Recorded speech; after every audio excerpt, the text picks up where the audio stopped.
to Nomad at night, starring the one and only Nomad.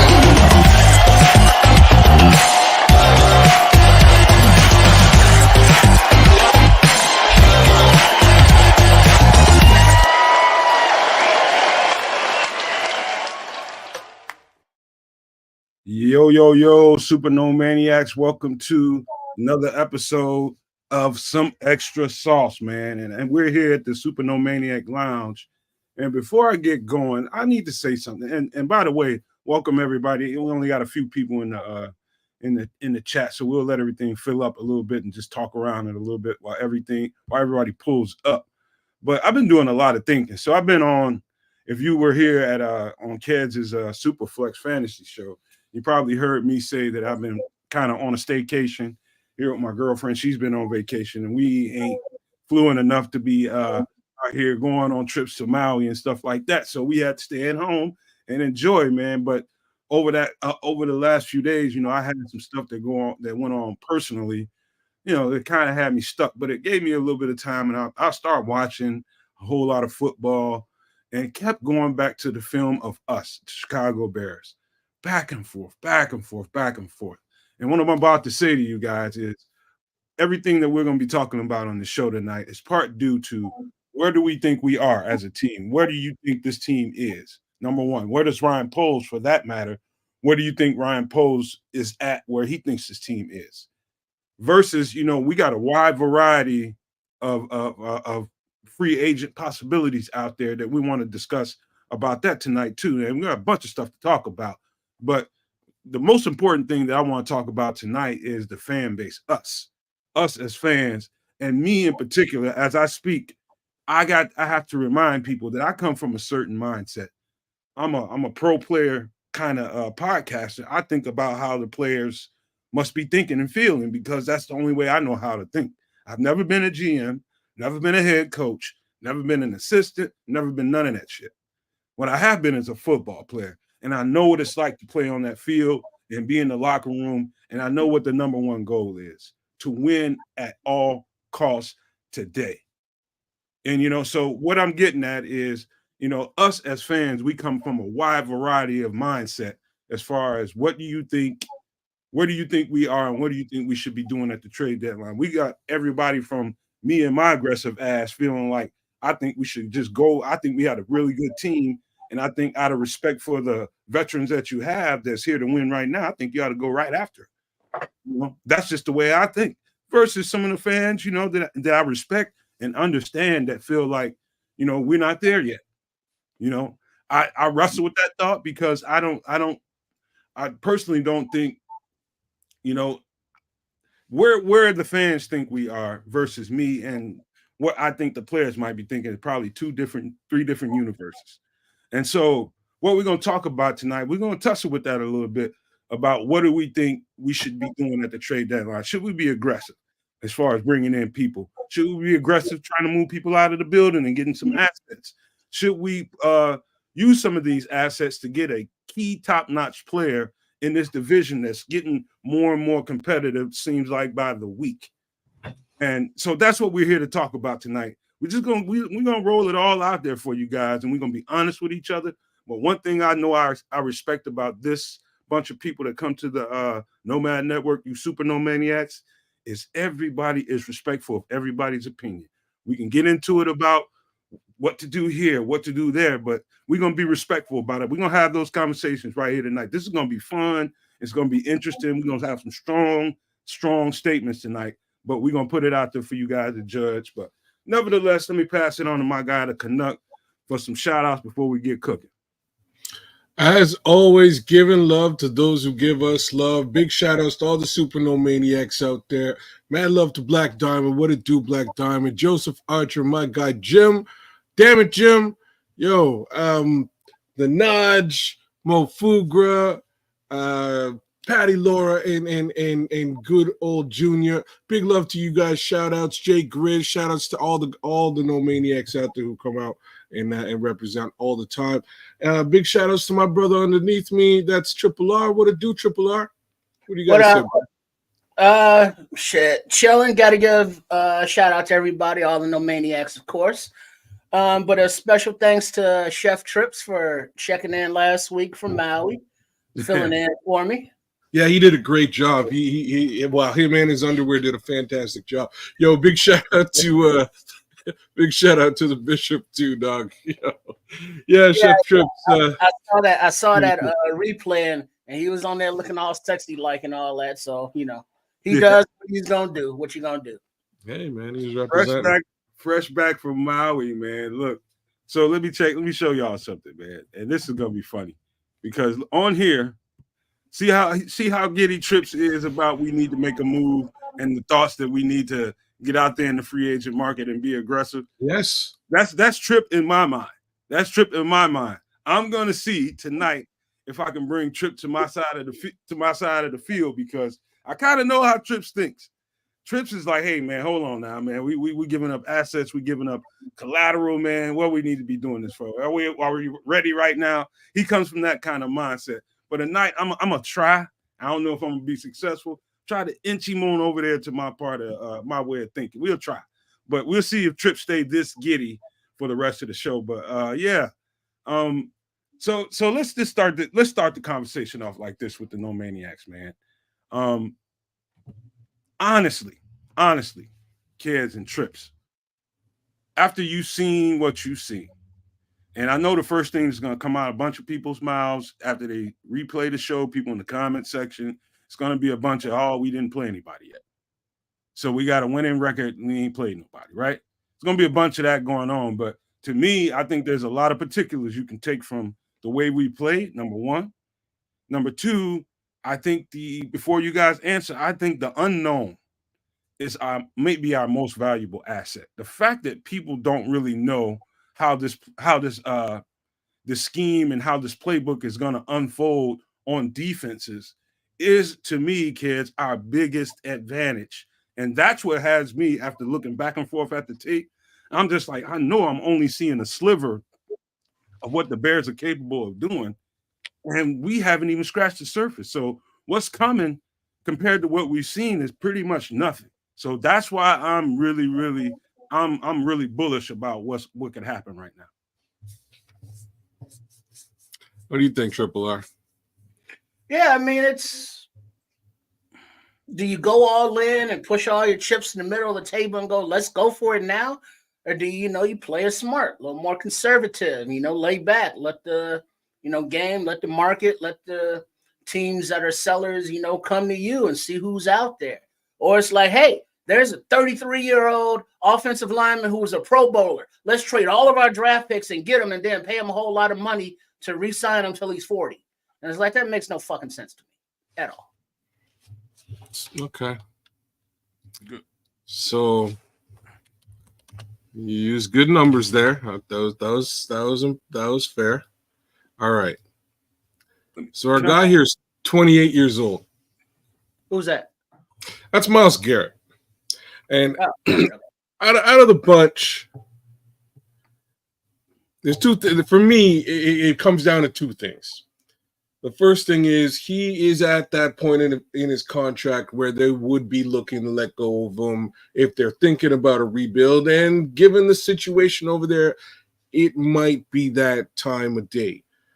Myles Garrett's don't show up all the time on, as far as availability is concerned. I don't know who you're really going to be looking at next year this time if you're looking at going to poach an edge rusher, if that's what you want to do in the offseason. I don't know who's going to be left over. Maybe a Micah Parsons might be available. Maybe. But I think in this scenario, I would be comfortable letting go of a first-round pick. I don't think there's many names out there or talents out there that I would part ways with a first-round pick for. Myles Garrett is definitely one of them, and I would also part ways with the following first-round pick in the following year. I actually would do this, and to me, it's crazy to say this. As much as I've sort of been woeful about what Pace did by way of the Mack trade, the reality there is that trade wasn't terrible. if Mitch worked. I think that I think that Caleb's gonna work. So in this scenario, you're lining up in a very similar situation, and I think you just got, like I've been saying, you brought Thanos on the other side of this defensive line, and this defense as a whole is just a monstrous thing as it stands today. So if you can't double team Montez Sweat and handle the remaining guys, you definitely can't double team Montez Sweat and Myles Garrett at the same time. That just means that Gervon Dexter becomes the king of the world. He's just running free. Him and Billings are just running free. So I'm all for a move like this. It's crazy to say now. Everybody else is going to say, wait a minute, whoa. But we need offensive line help. Don't let that preclude you from going to do that too, y'all. You know what I mean? Like that is an obvious thing that requires fixing. Don't let that preclude you from going out and also fixing the offensive line potentially by wheeling and dealing some of the other dead weight that is riding the pine right now. Wheel and deal those guys, see if you can fix the offensive line or at least get some depth on the offensive line. I'm all for that. When it comes down to it, worst come to worst, we still carry two second-round picks this coming draft. So these are all fantastic little situations that line up, in my opinion, pretty well for Ryan Poles. The flip side of all this is this. If he doesn't make a move like that and Myles Garrett winds up in the NFC North, we got to contend with that guy for the rest of time. So I want to put that out there as well. Well, I'm gonna reel it back in because Kedz took right off on me again, man. Boom! That's what he does. He went there on me, but I'm trying to inch my way to that conversation. So I'm gonna reel it back just a little bit. And this goes to, and this is to respect towards TJ, Tremaine, DJ, Keenan, Mercedes, all those veteran guys that we have in that locker room. Nobody signed to come here. Nobody signed to come here out of respect to them to be waiting 1-2 years down the line and saving and buying your time and all that shit. They didn't come here to do that. What I'm going to say to you tonight is, from a player's perspective, there is no tomorrow. The time is right now.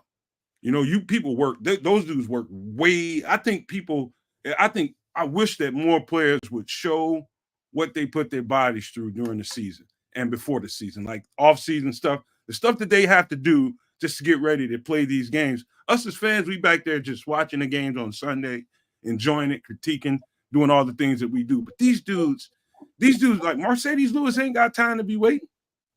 He ain't got no time to be waiting. Neither does Keenan Allen. Yeah, that's a personal problem. Yeah, but, these guys signed here. Here we are in a situation, and I'm talking about Ryan Poles. He's in a situation here. Now, because you can't, out of respect to them, out of respect for them, you owe them, I think, at least some aggressiveness and giving them an opportunity to beat the competition. Now, the competition right now is NFC North and beyond. You got to get through those guys, right, to get to where you're going. And what Kedz said at the end of his statement was probably the most important thing that we need to harp on tonight is if the opponent has a stick and you don't, guess what? You're likely going to get your ass beat unless you find a stick to fight back. Or you get yourself a bigger stick. And if there's only one stick available, it's about who gets to that goddamn stick first. Mm-hmm. That's kind of what Kedz is saying. And it comes down to this. It comes down to this. I believe 110% that what I've seen thus far leads me to believe, based on what I've seen in the later part of last year, what I've seen on film, what I've seen on that field, though they have a different quarterback now, and we have some different pieces here and there, and which is a good thing.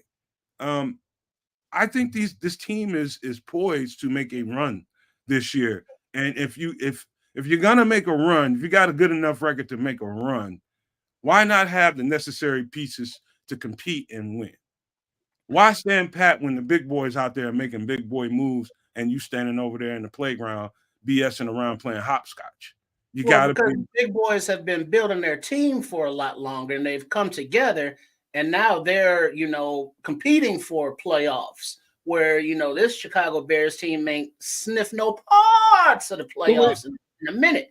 And if you want to have a team that is not, well, we got to win now because we got all these old fuckers on the team. And no, if you want to take the North and keep it, you need future resources and capital. You just don't blow it all, be like, well, we got some old guys, so we might as well try to win it all now. That's just very short-sighted. All of the options ain't the knock out of the park Myles Garrett, Maxx Crosby scenarios.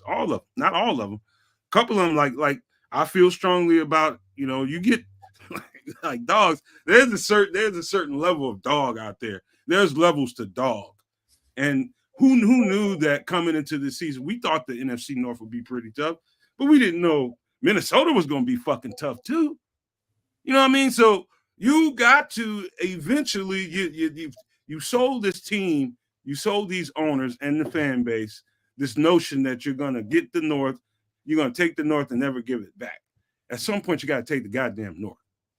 And you ain't going to take the North if you're letting the other teams in the North get the pieces that they need to beat you. There's just no way to do it. I know that I don't think, to be honest with you, it's more than I'm talking about a Myles Garrett or somebody like that, more than a 1, maybe a 2. I think it's somewhere in that neighborhood, maybe a couple of 2s or something like that. But I think people they rush to the idea that we got to give up both of the number 1 picks to get Myles Garrett, and people get a little scared by that. I said that I would be comfortable giving the 2 1s. That's me. I'm not Ryan Poles. If I'm Ryan Poles, I'm trying everything in my arsenal to avoid giving 2 1s. I would give next year's 1 if at all possible. And I don't know. How about some Nate Davis? You know what I mean? Like, I'll throw some Nate Davis in there, maybe. No, damn it. I mean, I could see that, but it's like you were looking at a Garrett or a Crosby, like a defensive end kind of guy. Whereas like the Browns, people are saying, well, Wyatt Teller, it's like that dude's like 34 years old. Well, don't do that. So, there's a limit to where it's like, well, we'll give up next year's number 1 and then the Panthers number 2 and do all this to get that and then pay all the money. And it's like, all right, what happens if he gets hurt? What happens if it don't pan out? Now we have no future because we done spent all the capital going all in for now. I want to know what scares you about this team, right? What about this team right now kind of scares you? What leads you to believe that this ain't a team that can compete right now? Well, because the offense still hasn't figured out who they are yet. Well, what does this team do good on offense? They're still figuring it out. We're going into game number 6, and they haven't even opened up the deep part of the playbook yet. So you got to at least get a year under your belt of running an offense and against live competition and getting those reps in and be like, oh, well, they adjusted here. We got to adjust there. I mean, it just takes time to build it as opposed to saying, well, the defense is that good. Let the defense carry the team. And if the offense can put up 14, 21 points, we're good. It's like, yeah, that don't work against the higher caliber teams because they have more of a full team. I mean, you look at how the chefs do it or have done it or doing it. For the first few years, it was the offense carrying it because their defense sucked. And so they spent a lot of resources in draft and free agency on the defense. Now the defense is carrying the team and the offense isn't even scoring touchdowns. So they got that balance on both sides. We've already spent in Ryan Poles in this team a lot on defense, and the offensive room is still being addressed, specifically the O-line. And so it's just, if Poles says, hey, let's go out and get Garrett, it's like, all right, cool.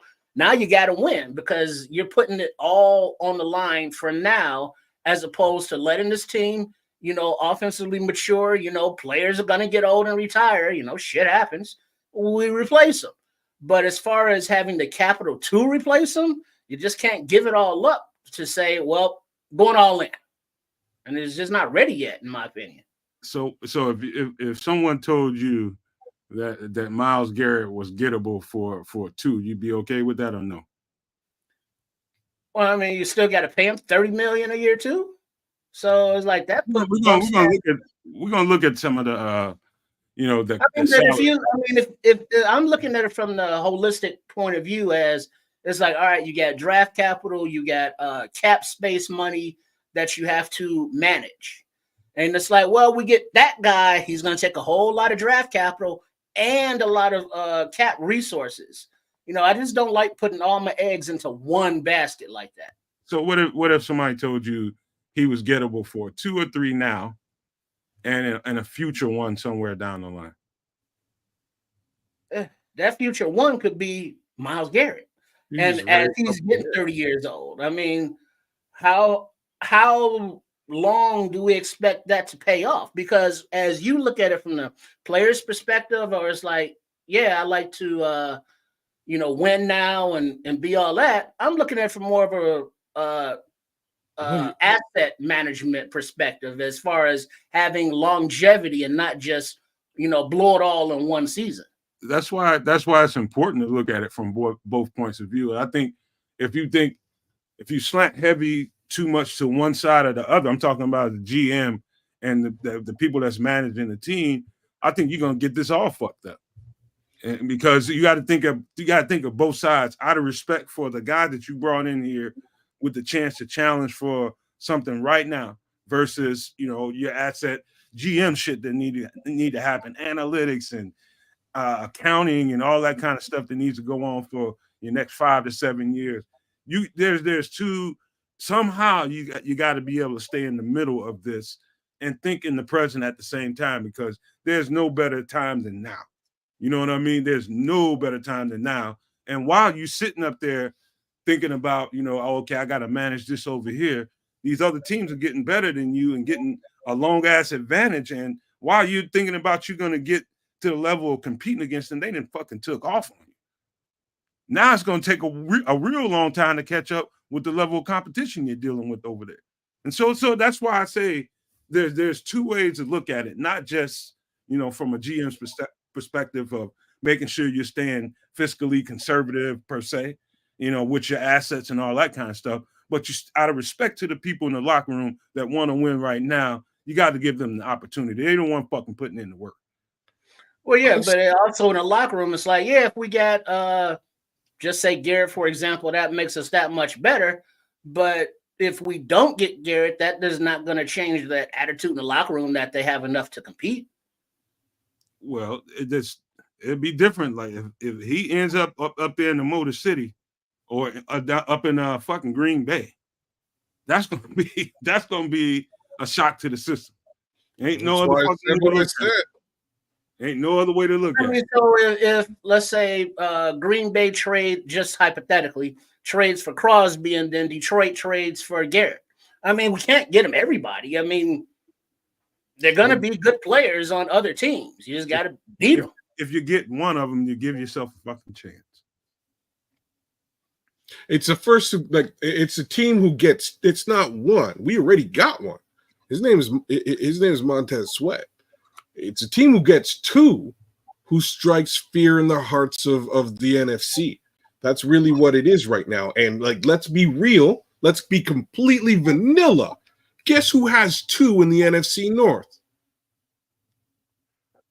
The guys who it's the Minnesota Vikings, bro.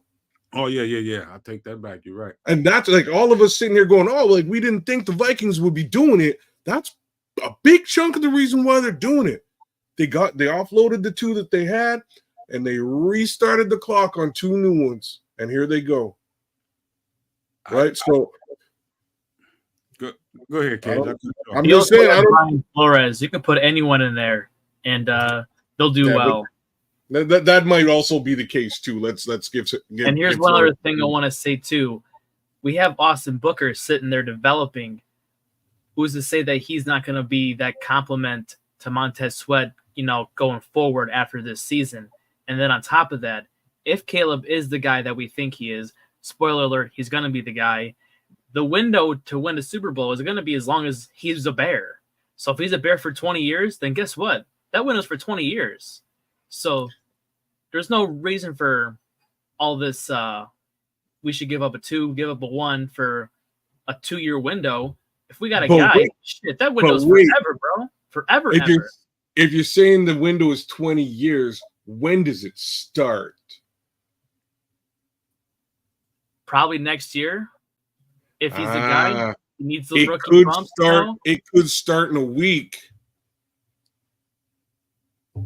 I think, you know what I think, man? I think there's a, I'm telling you, the difference between fans, and that includes me, and people that's in that locker room and going out and playing those games is like, it's like two different fucking planets and universes. You know what I mean? It's like they sit inside there playing game by game, giving themselves a chance to get into the playoffs. When you get into the playoffs, what are your chances when you get there? When you know that the competition is supremely talented on the other side, do you have what it takes to actually compete with them? Or are you just going to this game wishing like, fuck, you know, damn, you know what I mean? It's one of those things. So us as fans, I definitely get where the fans are coming from. Everybody wants to protect the assets and they want to keep the draft capital. And I keep saying this all the time. A draft pick is a draft pick. It's a projection versus what you like Montez Sweat. He's one of them. Myles Garrett's another. Maxx Crosby's another. There's guys like that. That is just one of those guys. You know what I mean? So when you hear Ryan Poles saying that, you know, he's gonna be patient and he's gonna do this and that, he's gonna watch what's going on, he'll engage, and if certain opportunities come up, he'll walk through that door. Like Myles Garrett is and Maxx Crosby's those are two guys that those are situations he was talking about. Like if situations like that come up, you walk through that goddamn door and you don't look back. And whatever it costs you, it costs you. But in order to keep, I mean, if there is a real scenario out there that you must, if you want to be competitive in this NFC North, you have to get into this race.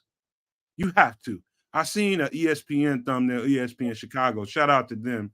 And as soon as I put this thumbnail up for this show, they rebutted. I ain't saying they did it because of us, but I seen the thumbnail come right out right after that. The Chicago Bears are not a complete team yet, and we shouldn't be active at the trade deadline. I'm like, God damn.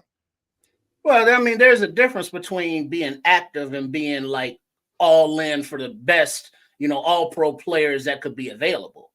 I mean, there should be definitely some activity, you know, players coming, players going, or players going for draft picks or what have you. But I don't know about, you know, getting like, well, this Pro Bowler is available and that Pro Bowler is available. We got to do what we got to do to get them. You know, that's different. Well, like I said, man, it's like I keep telling you guys over and over again, my body and my mind automatically slants towards what if I was in there and somebody came walking through that locker room and said, hey man, you know what? We're thinking about making a Myles Garrett move or a Maxx Crosby move. What do you guys think? It's gonna cost us some future draft capital, and they're gonna be in that locker room. I guarantee you, they in that locker room. Any motherfucker you walk up to and say that to is gonna be like, I don't give a fuck about none of that. We want to win right now.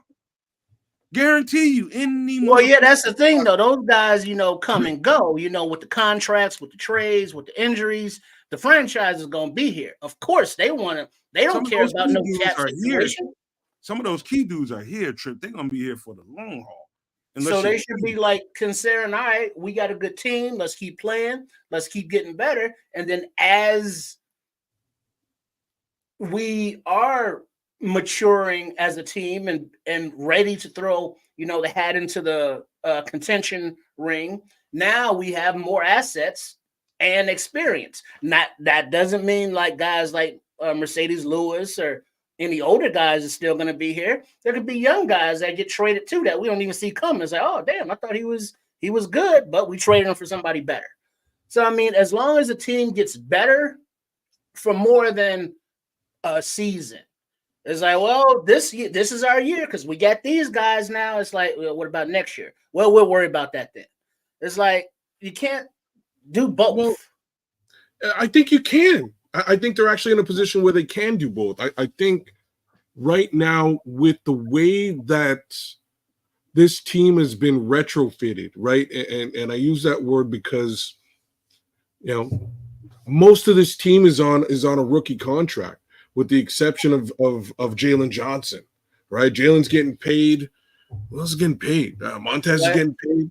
You know what I mean? Like, most of them are rookies. So right now there is an availability to dump a bunch of money, invest a bunch of money somewhere on this team.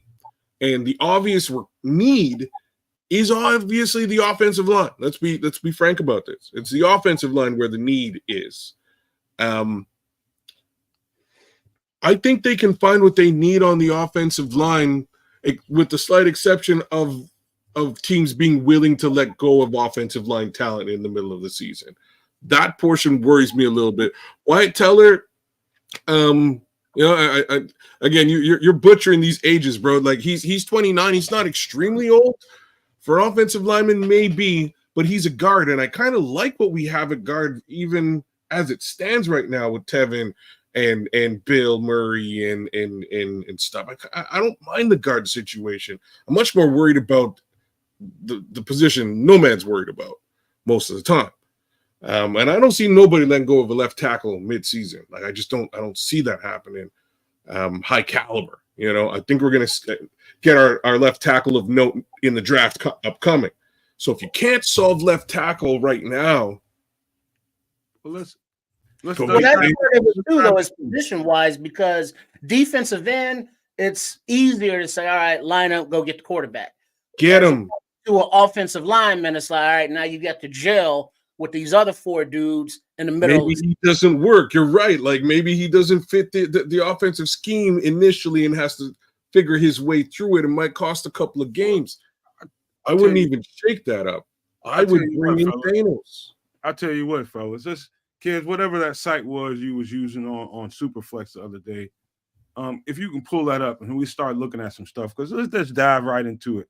Let's just get into hold on, give me a second here. Let me find my mouse here. Let's get into what could be going. Hold on, don't pull that down for just a second. That's just a second, kids. Let me get into this first. What we have right now is this is what's going on. This is per Chicago Bears Central, and Hayes and them over there do a pretty good job. So shout out to them. They're reporting, and they got it from somewhere. I don't know. I didn't have time to run it down and really find out. You would expect that these guys are on the trade block, right? You got Nate Davis, you got Khalil Herbert, and this is just some word that's coming out of House Hall, I imagine. And Dominique Robinson and Larry Borum, who's in his 21-day window to come off of IR. So we're going to we'll just talk about this on its face right now before we look at the financial aspect of what we could be relieving the salary cap up. You know what I mean? So you would expect, kids, Nate Davis, Khalil Herbert, of course, number 1 and 2 on the trade block. And Dominique Robinson, I'll just say this. No matter what, if they make a move at DN, whether it's a high-profile DN or one of those mid-tier guys who we're going to talk about a couple of those, Dominique Robinson is going to – I think his saga with the Bears is over. Larry Borum is interesting, man. But we could talk about all of that. But let's just start with whoever you want to talk about on this photo, kids. Because it's a salary cap. It's a salary cap issue tied to all these guys, and what it will relieve the Chicago Bears. It could be significant, man. You know what? It's not that significant. It's right now, to me, it's less of a the way that I would look at the salary cap situation had a lot more to do with the beginning of the season before they actually had to pay these guys. So these guys have kind of been paid what they're going to get, and cutting them or moving them is much more based on the capital you would receive back than it is for the salary cap savings. Like, you're not going to save very much on a Larry Borum. Larry Borum specifically, who had a high salary before he got hurt, and they signed him. That salary's basically been paid, so you're not going to really save much. What you are going to get is potentially, maybe a 4th round pick for him, which is a good way to recoup. Well, let's just start with Nate Davis. That's a $30 million contract on the market. Well, no, because this is his 3rd year, so $25 million's already been paid. Yeah. I don't know where that is. You might be right, Trips. That could this is his last year, so it's a 3-year deal, and we're already halfway into the season. So the Bears don't owe him $10 million anymore. They owe him less than $10 million. I thought it was like 9 to not somewhere between 9 and 11. We can get into specifics if Kedz wants to pull it up, but that was my last understanding of what his contract was year to year. It was somewhere like 9 to 11 million or something like that. But truth is, Trips, I don't know. I really don't. Hold on, let me turn it for a second. Yeah, because it's a 3-year deal. He's in year number 3. Is like this is more of getting rid of him isn't a salary thing. It's more of a personnel thing. Exactly. That's the other piece, right? So with Larry Borum and who else was on IR? Can you blow this up a little bit, Kedz? Can you blow this up? I don't know why it's so small now. Let me try to do this. Let me do this. This will probably. Wait a minute. Let me see. Yeah, you're gonna have to. If you can blow it up, it'll be better. Here, let me just try one more. Yeah. This is Nate Davis's. I think this is year number 2. Is it bigger now? This is year number 2 with Nate Davis. Number 2, because wasn't he gone most of? We got him. What we didn't even get him. Did we get him in the off season or mid season?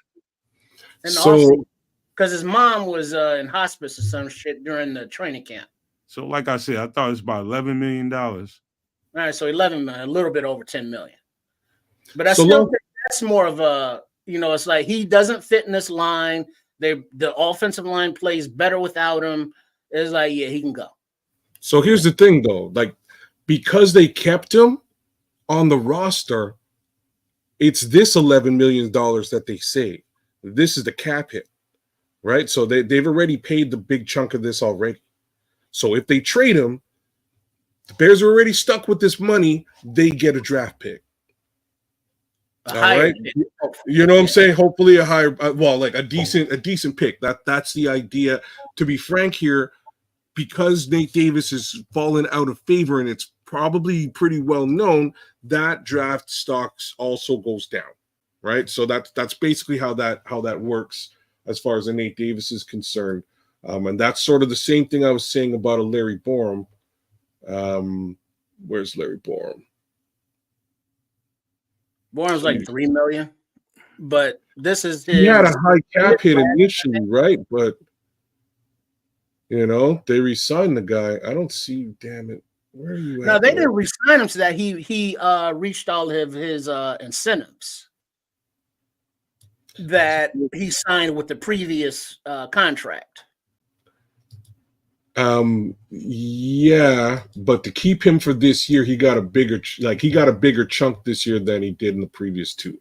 So look at the first 2 years. One, just under 750,000. This year he was up for $3 million, which is again almost double what he has made, right? Like almost double.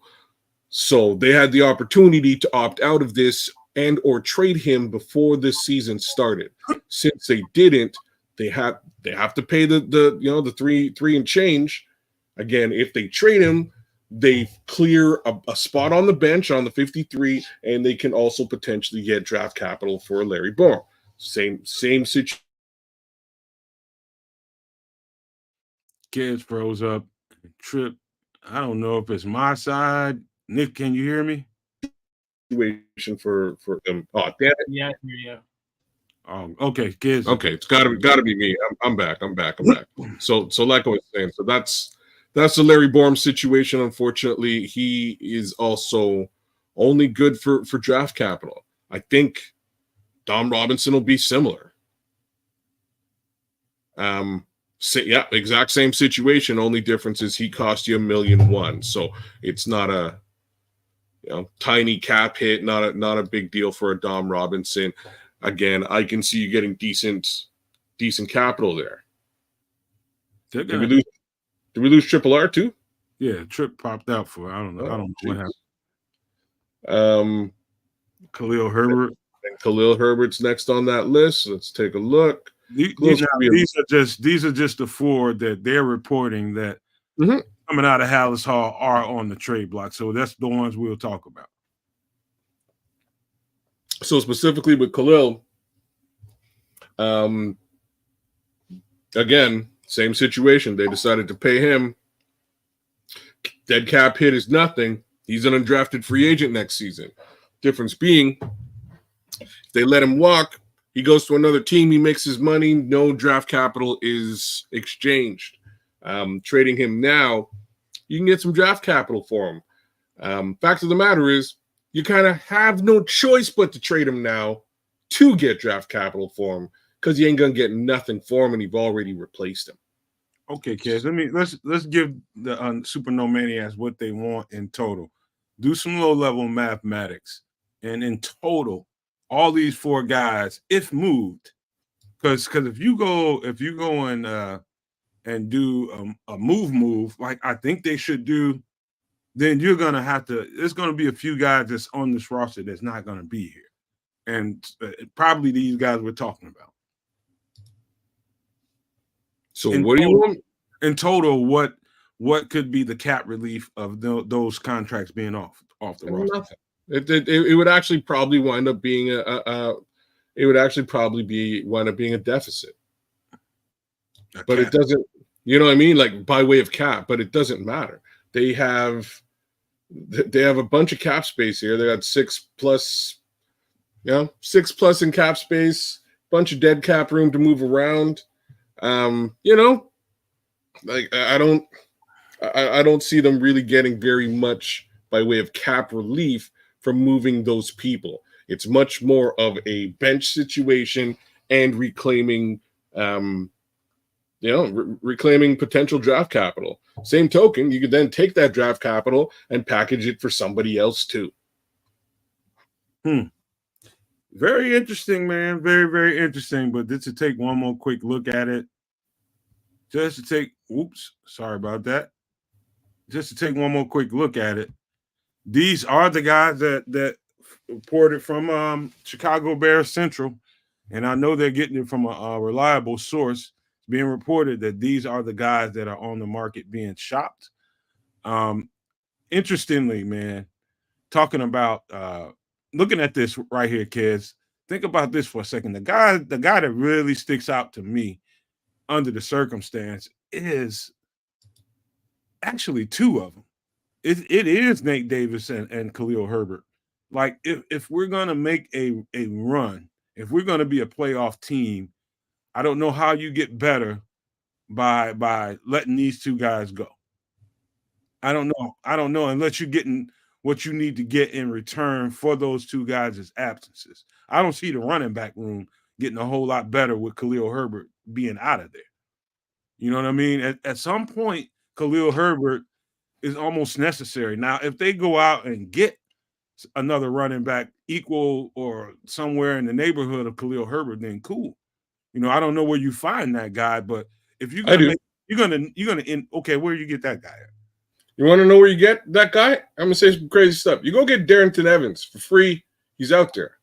I ain't saying Darrington Evans is the greatest running back in the world. I'm saying he's pretty darn good. We've all seen him. I think he's done pretty well. He's waiting for a contract right now. You got to pay him peanuts. He'd love to come back and play in Chicago.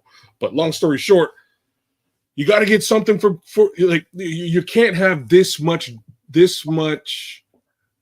healthy scratch on a 53-man roster on top of 2 guys who are coming back from IR. You just can't. Something's got to give, and hopefully you can get something in the process.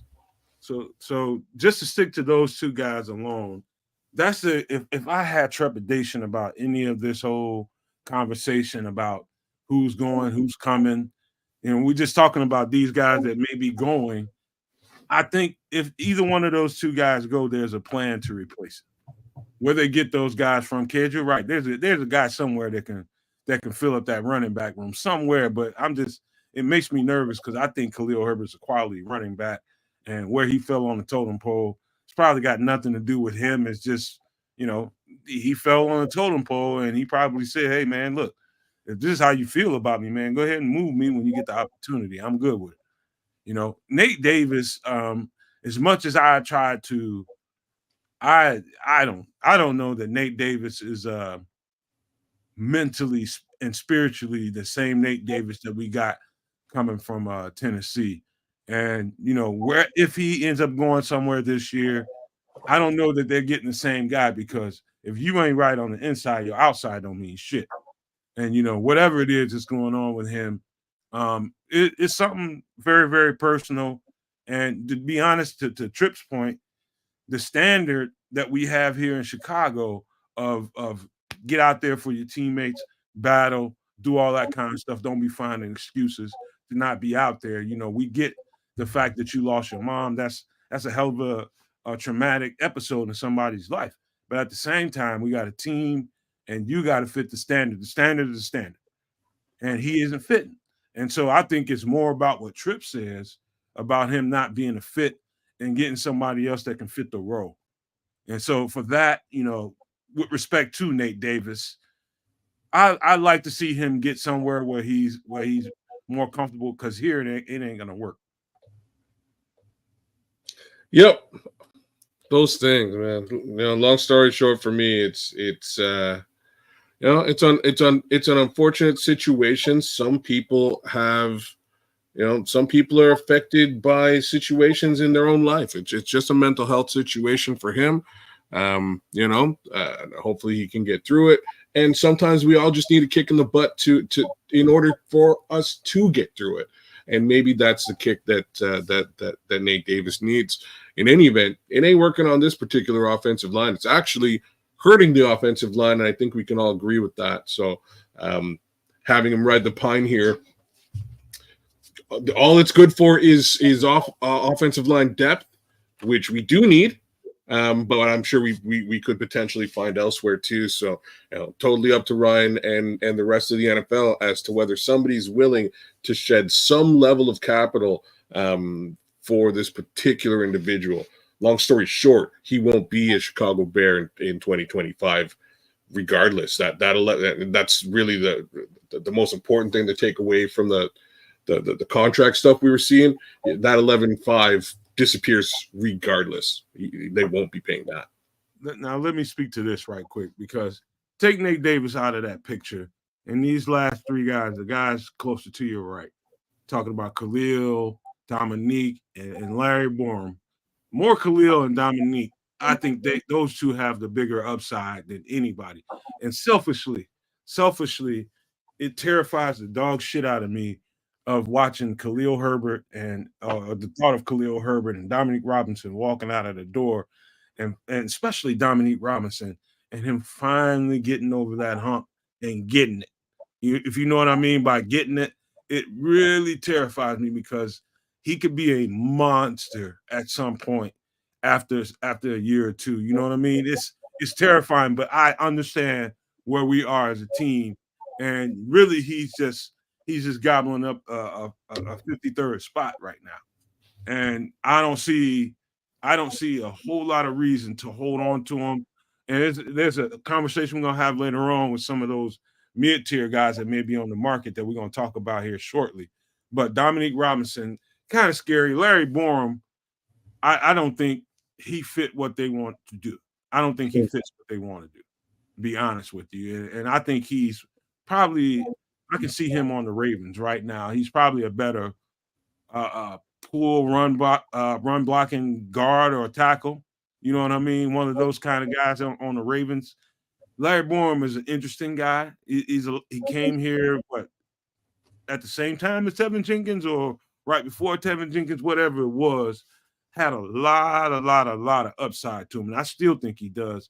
And it's kind of scary to watch him walk out of the door. And if he goes somewhere and actually, tops off somewhere and really become something, then I'm looking at that offensive line coach like I've been bitching about all offseason, like, you motherfucker.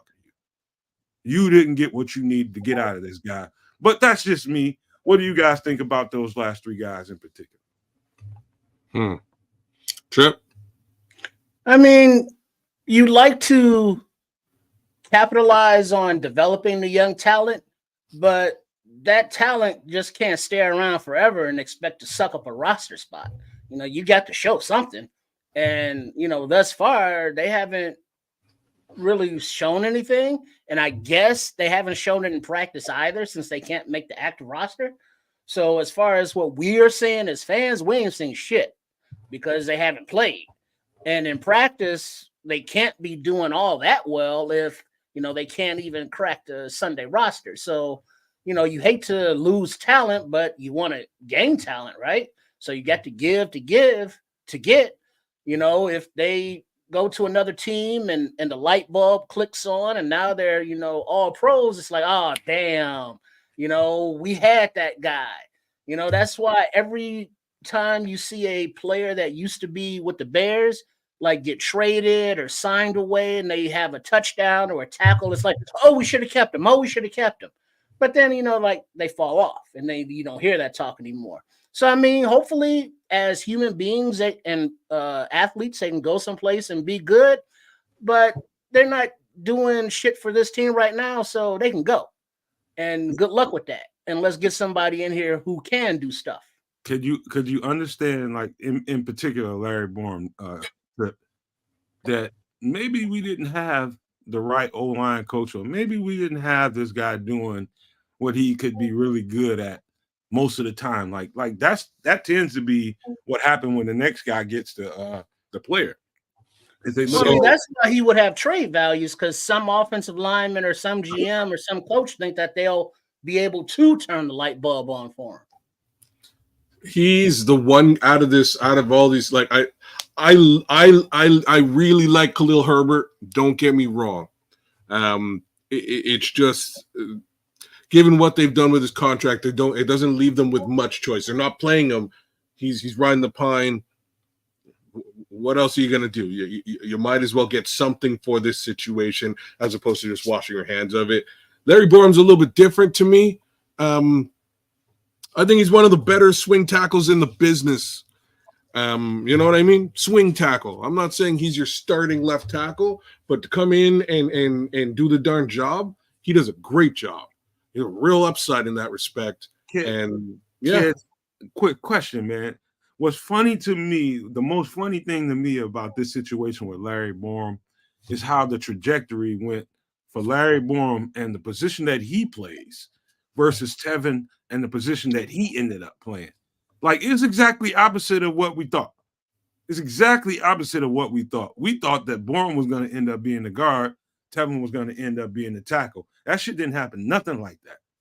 At least that's what I thought. I thought Larry Bourne at worst was going to end up being a guard. At best, he ended up being our right tackle, but it didn't end up happening. But it went totally the opposite way. I thought that Tevin was going to be a tackle on either side of this field.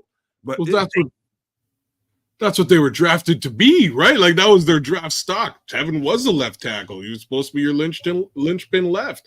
Larry Bourne was supposed to either slot in beside him or on the other side at guard. And both of them started in those positions for a little while on this team until they didn't, right? And everything got shaken up, and we see a lot more of Larry on the left. And I'm not going to say that I have a major problem with it, because when he comes in, he definitely does the job. Is he a starting left tackle in the NFL? Maybe, maybe for a team that needs it. But I think as a swing at the dollars and cents he's being paid, he's still a hot commodity to me. I think they can actually, again, not a lot of teams, I don't think, are letting go of quality swing left tackles, left or right tackles in the league. I don't think there's a lot of them. Fucking return. You know what I mean? I think they can get a decent thing for Larry Bourne, to be quite frank on that. So, I really would hate to see Larry go. I think he's really good. And I think from a depth perspective, I would rather keep him than any of the other guys on this. Think about it this way, kids and trips. Say for instance, boom, we go through these next set of games, and boom, we pretty much clean house and we're winning. And I'm knocking on wood. You start running into a little bit of attrition late in the season, like most teams do, and now you got to use some of these guys, and your backups are the most important players on your team.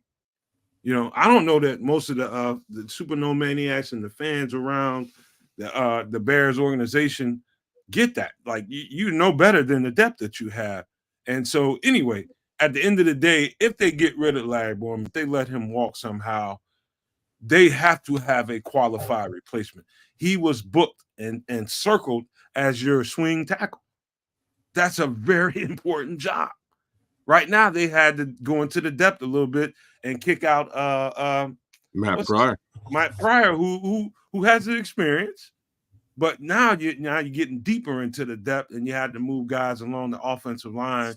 You're putting guys in that you didn't really expect to have to play, but you gotta let them. You gotta see what they're capable of, which is a good thing at the same time because you get to find out just exactly how much depth you got. But long story short, Larry Borom, because I don't know that Kieran Amagaji is ready to be swinging at any tackle. The role that he played when they put him in was on the interior. They had him playing guard. And so what does that tell you guys? Is Kieran Amagaji ready to play on the perimeter, or is they feel more comfortable with him on the inside? Obviously, they feel better about him on the inside because when Braxton Jones got nicked up, they pulled Matt Pryor from the right side all the way to the left at tackle, just so they didn't have to put Kieran Amagaji in the game at tackle. So that told me a lot. Yep, you know what I'm saying. I think that I think you can get a pretty penny or at least a decent return on Larry Borom in that respect.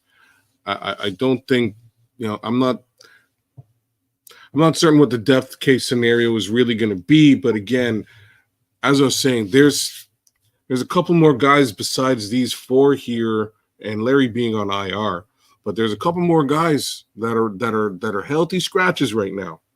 Well, this is what's being reported. I don't want to. We're gonna go. I know. I'm not naming any names. All I'm saying is that things could be done to replenish that depth, right? And that's what I hope that they really look into. I think they need to look into gaining capital for the guys that are simply not active and healthy, and at least two of those guys are here on this page. There's two more that we all know are more or less riding the pine that should be considered, right? Considered to scrape up some capital. And then you flip that capital into additional depth. Well, then also to wrap up on Larry Borom, I mean, he was here and they still drafted Braxton Jones, and he started as a rookie at left tackle. Larry Borom was here and they still drafted Darnell Wright, and he started at right tackle. So it's like, all right, Larry, both tackle jobs are now taken by rookies under your watch. So what are we hoping that he can accomplish? Trips, do you think there's any way that they say, and I hear this all the time, sometimes I don't know how true it is, but ego is a motherfucker. They did not draft Larry Borom. And do you think in some world that has something to do with it? Well, if he could play, I don't think that they would be like, well, we didn't draft him and he sucks or he's good, so we're not going to play him. I mean, they played Tevin. There was a little pushback or a little in the beginning when they wanted him to move inside, but he seemed to have figured it all out. It's what? He didn't take that shit well. No. But he did it, and he's all right. I mean, he's good when he's on the field, but his issue is staying on the field. So I mean, it's like Larry Borom. It's like, all right, you made those incentives because of injuries, but when he's on the field, he's not like a world beater.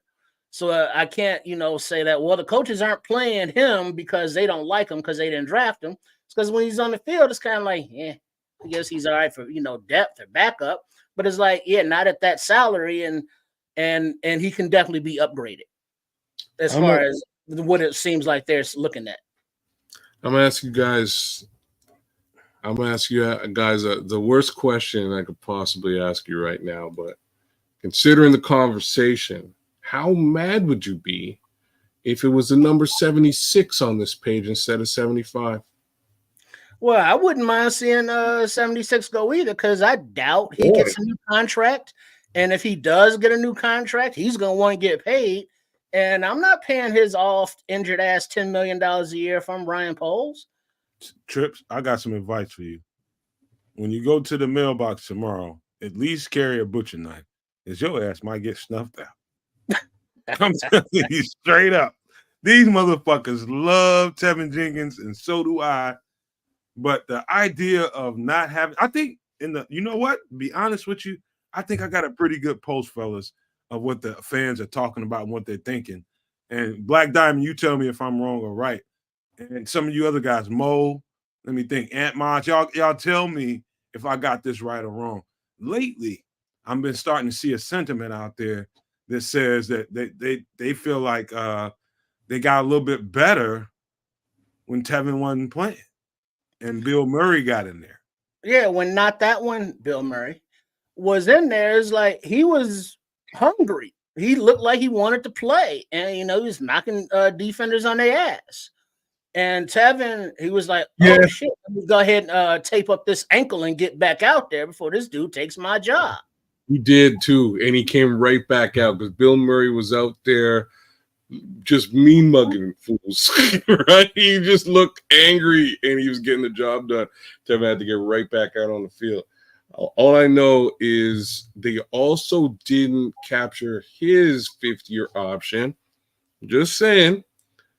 And, he's in basically the same boat as a Khalil Herbert is in. All right.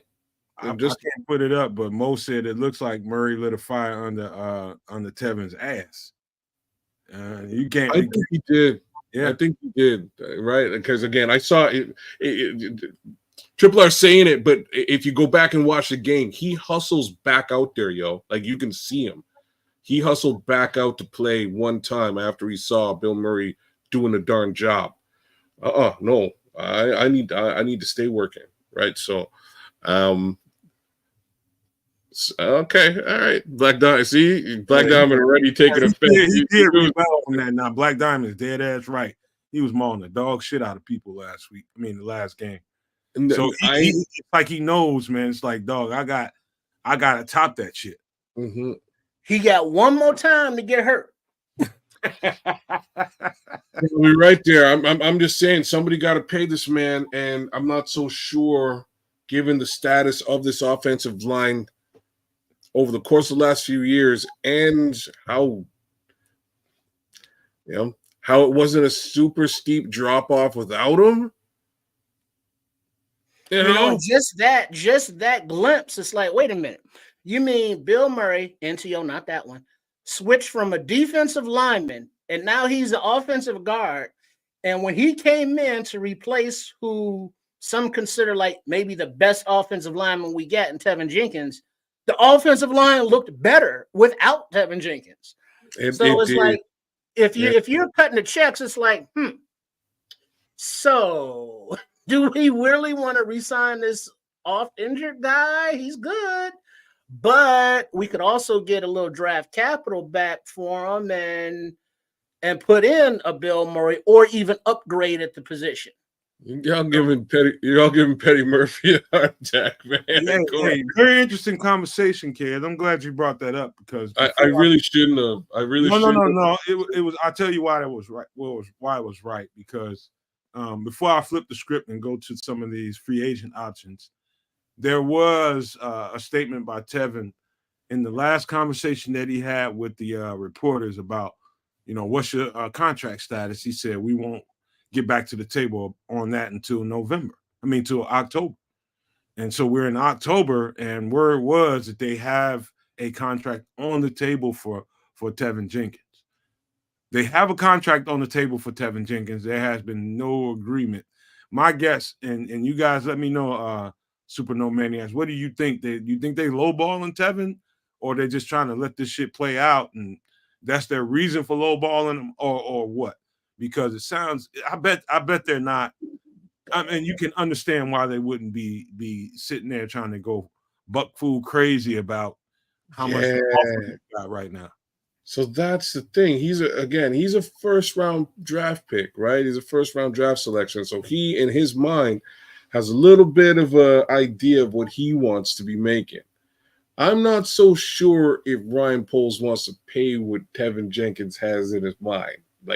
I think that's really where we are, right? Yeah, wasn't that part of also what you're saying there, Kedz, to piggyback on that, not to cut you off, but no, go. When they switched him into guard, part of his resistance was he wanted that tackle money.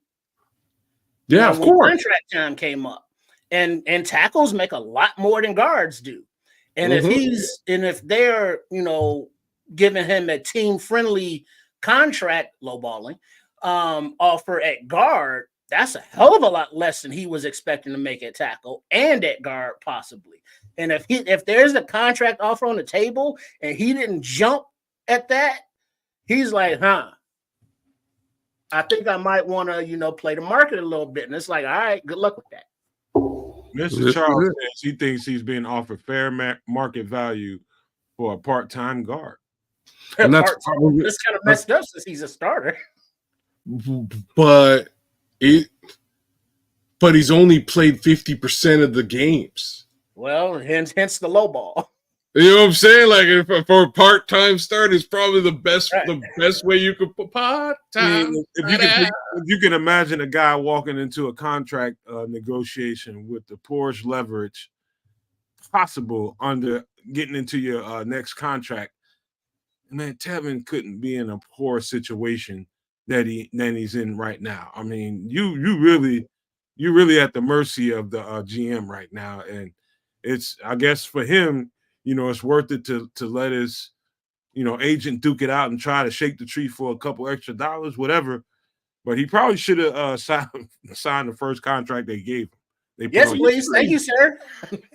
Thank you. You crazy, man. No, you back. Oh, really though, man. That guaranteed money, you better get that guarantee. Like, let's say hypothetically the offer is $5 to $8 million a year, and he's looking for 10 to 12. It's like, dude, your soft ass, you better take that $5 to $8 million and call it a day. No. Mr. Charles is dead ass right, man. That's the leverage he's walking to the table with.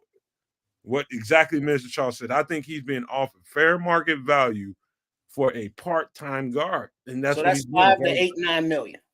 Yeah, it's probably less than that. Actually, it's probably less than that. If Nate Davis came in a consistent, pretty much played damn near all the games. He's out a little bit, but nowhere near Tevin. And he came in getting $11 million a year on a contract. What's Tevin worth?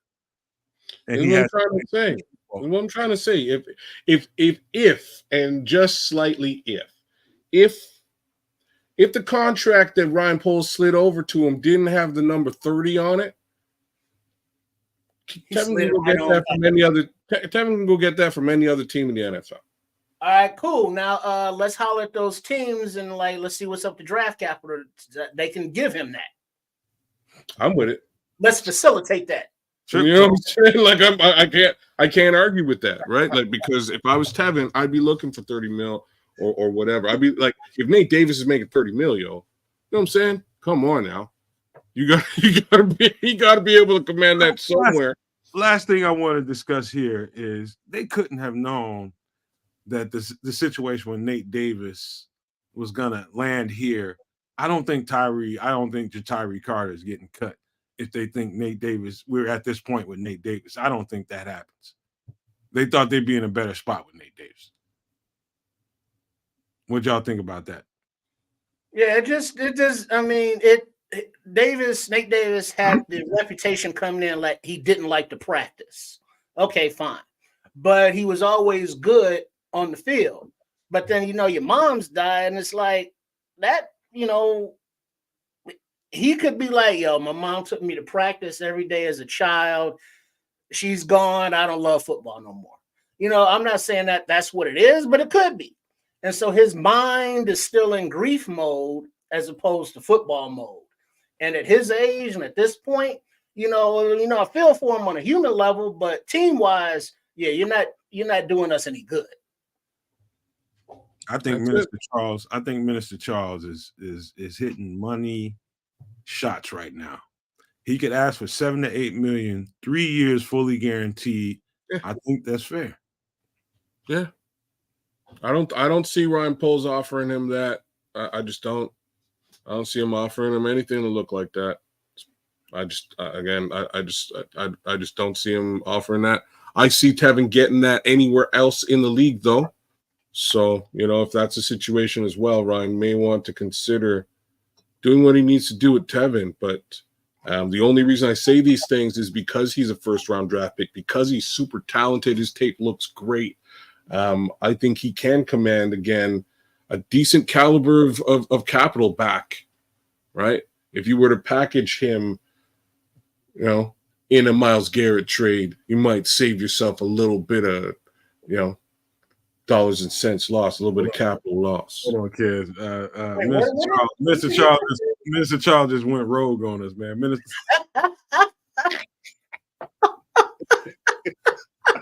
Damn. I heard they got that surgery though, Minister Charles. Isn't there that surgery now? Yeah, they got the BBLs or the BBPs or something. Man, that's cold-blooded, man. I hope Tevin ain't watching this shit. God, dog, that's cold-blooded. Yeah, he went from like being an oft-injured guard to having a small package. That's messed up. Oh, God, Lee. One of them weeks. Man. All right, that's where the chat's going this evening. All right, Minister Charles. Lord. Mr. Charles, that's a money shot right there. That's a keeper. That is. Damn, but Lord have mercy. I don't think Tevin Jenkins would have been.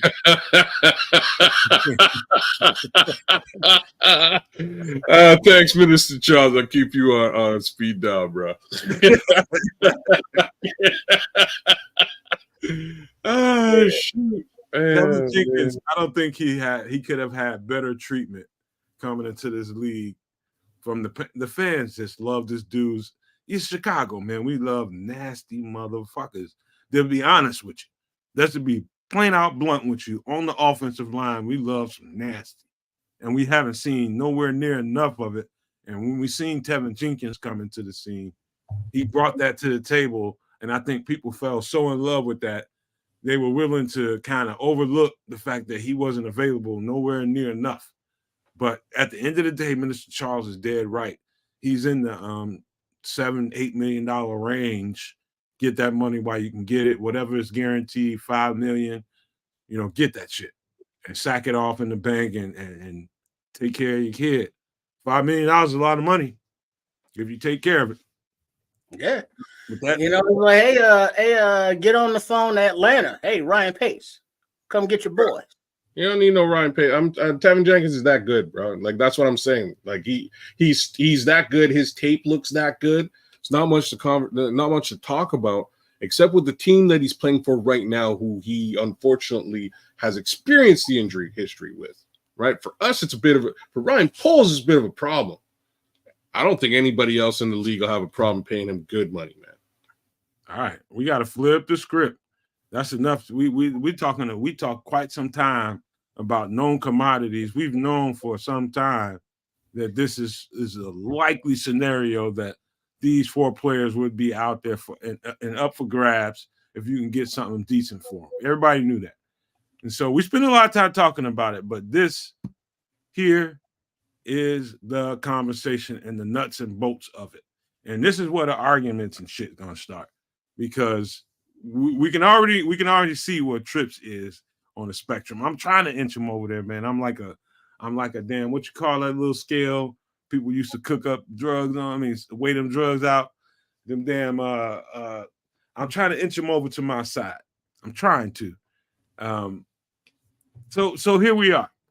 This is the big money. Well, not big money because Chase is probably going to cost you somewhere in between 10 and 13 million versus these are 20 million and plus guys, somewhere in 30 million for this guy right here.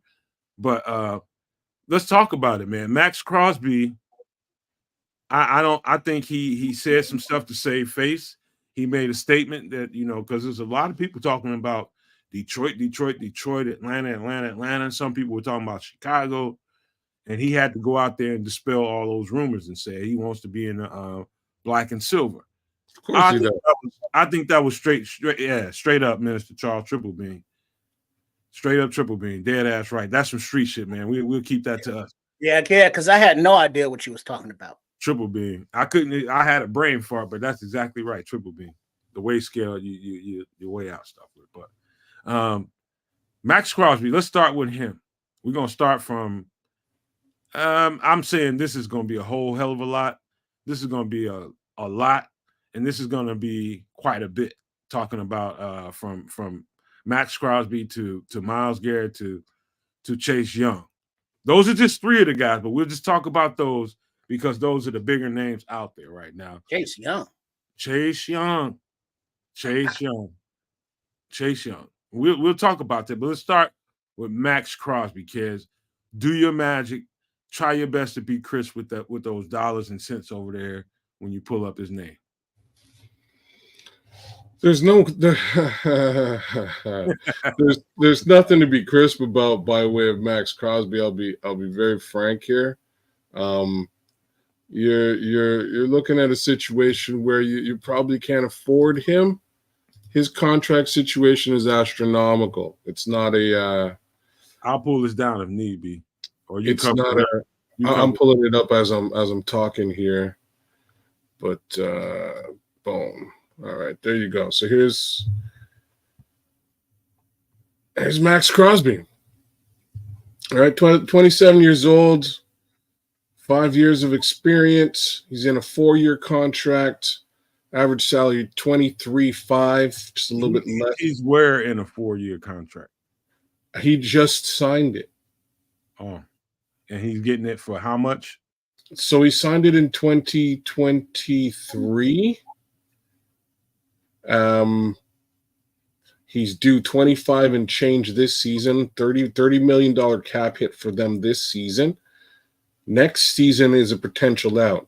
So like Maxx Crosby trade window really is in 2025 if the Raiders don't want to take on a massive cap hit.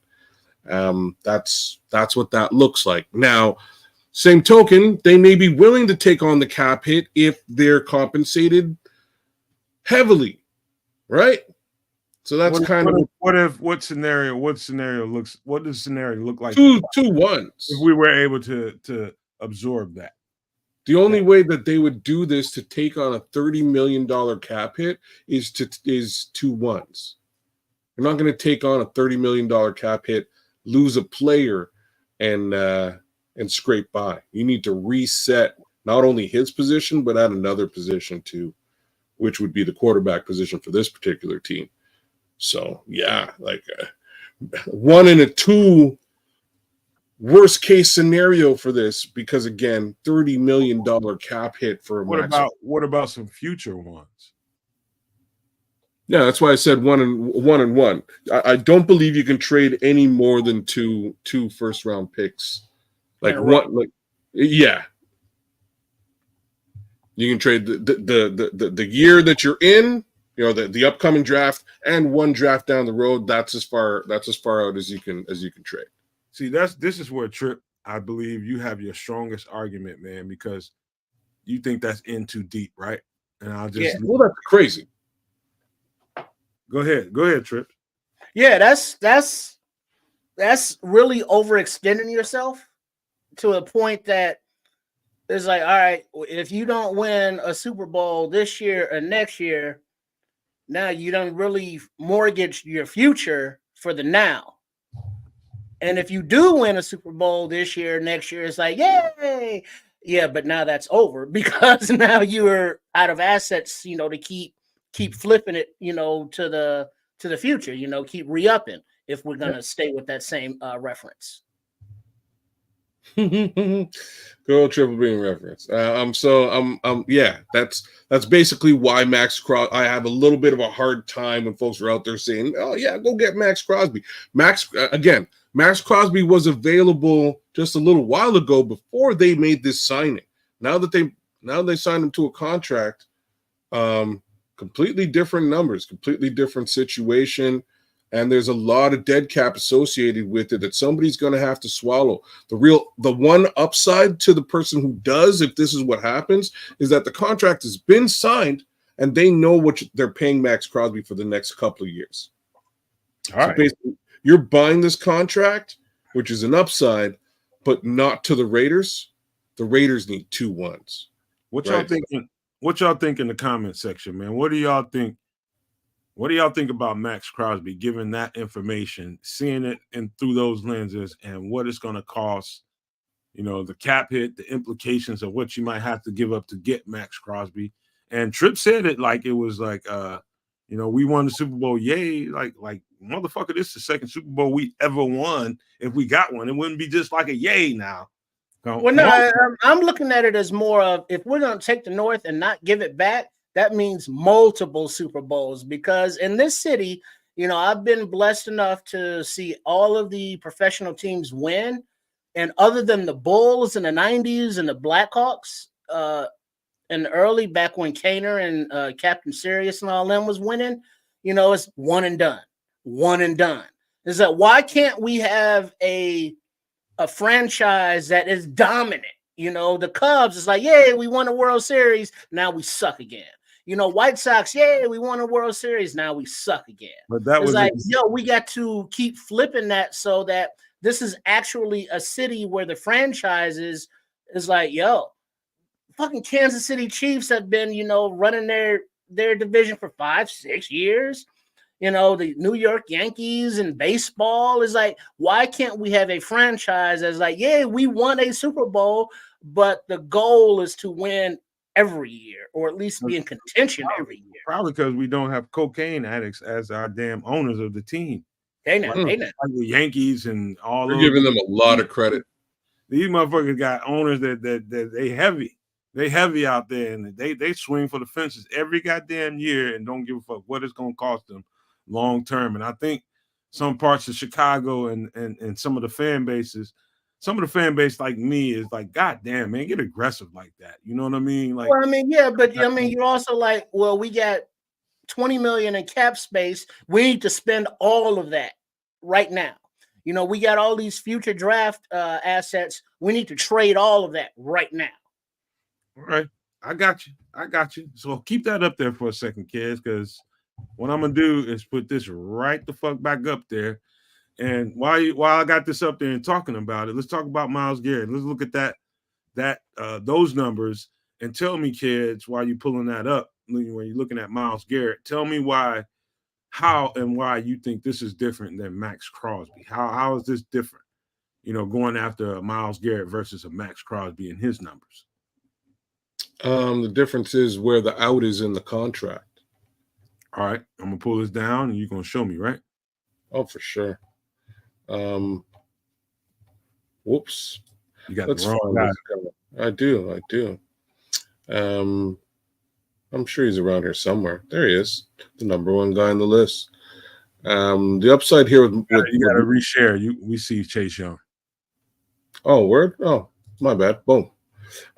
So the upside here is potential out in 2024. First of all, this could be a year rental, right?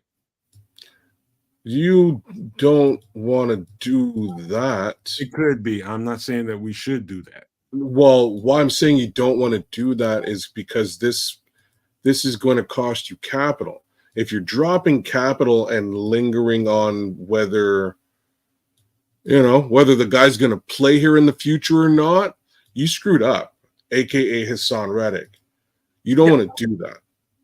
You know what I mean? Like that's what happened there. They gave up capital, and the guy turned around and said, "You know what? You didn't sign me. You know what? Really, I don't even want to play here at all. So I'm gonna go play somewhere else, maybe, or maybe I'll take a year off." And they lost out on that capital.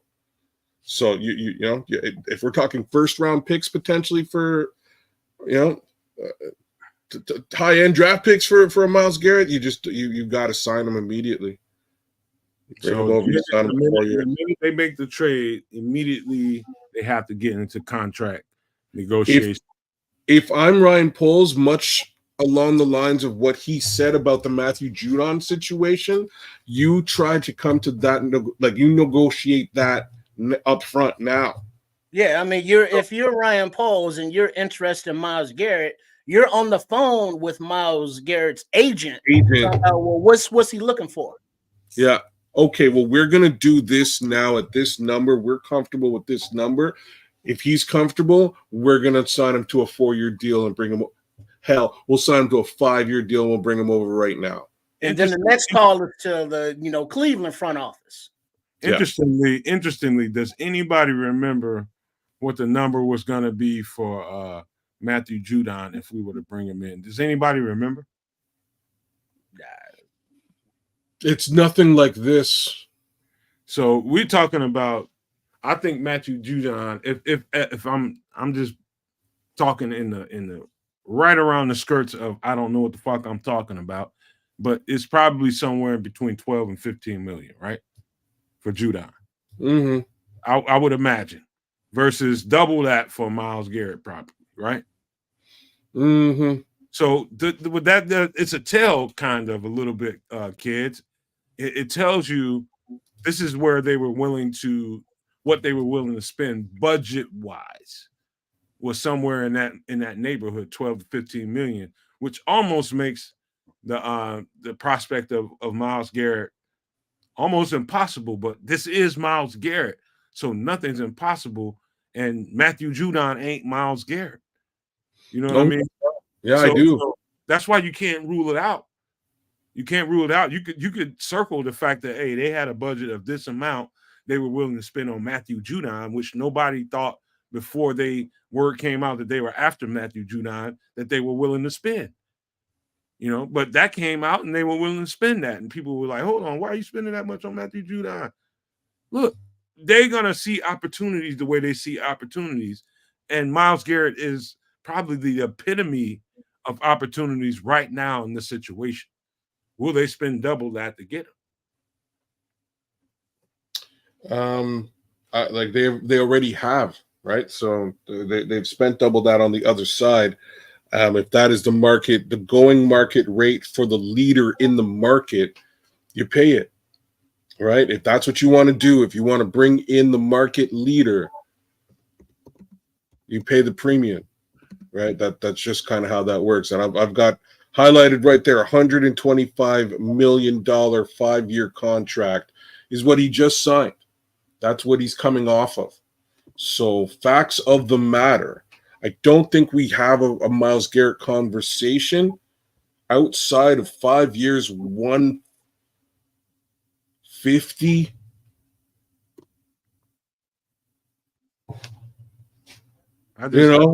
It's a big contract we're talking about here, guys. Like it's a big contract we're talking about.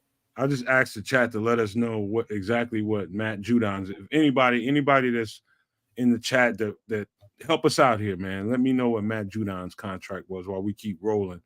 But let's just talk about it on the perimeter. Judon go though. He went to Atlanta. Yeah. He's gone. He signed a contract, but I want to see what he signed the contract for. So it gives us a baseline to kind of think about where Ryan Poles' mind might be right now. So I can find that for you right now too. Where is he? It does give us a baseline. Keep talking for a second, kids. I'll be right back. My girlfriend's okay. So I should have Matt Judon here somewhere. Oh, there he is. And while you're looking for that, let me remind the chat that, hey, have you subscribed to Sports Chicago Style yet?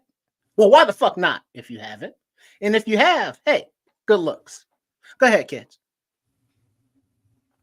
I second all of those emotions. So Matthew Judon just signed a what? A 4-year, $54.5 million contract. So 11 million a year. 32 million guaranteed. I'm not sure if this is correct. So this is what he had with the Patriots, but he's now on Atlanta. Oh, so they rented him. Dummies. Hey, what'd you say about Ryan Pace? I'm just saying, man. Yeah, so they wound up renting.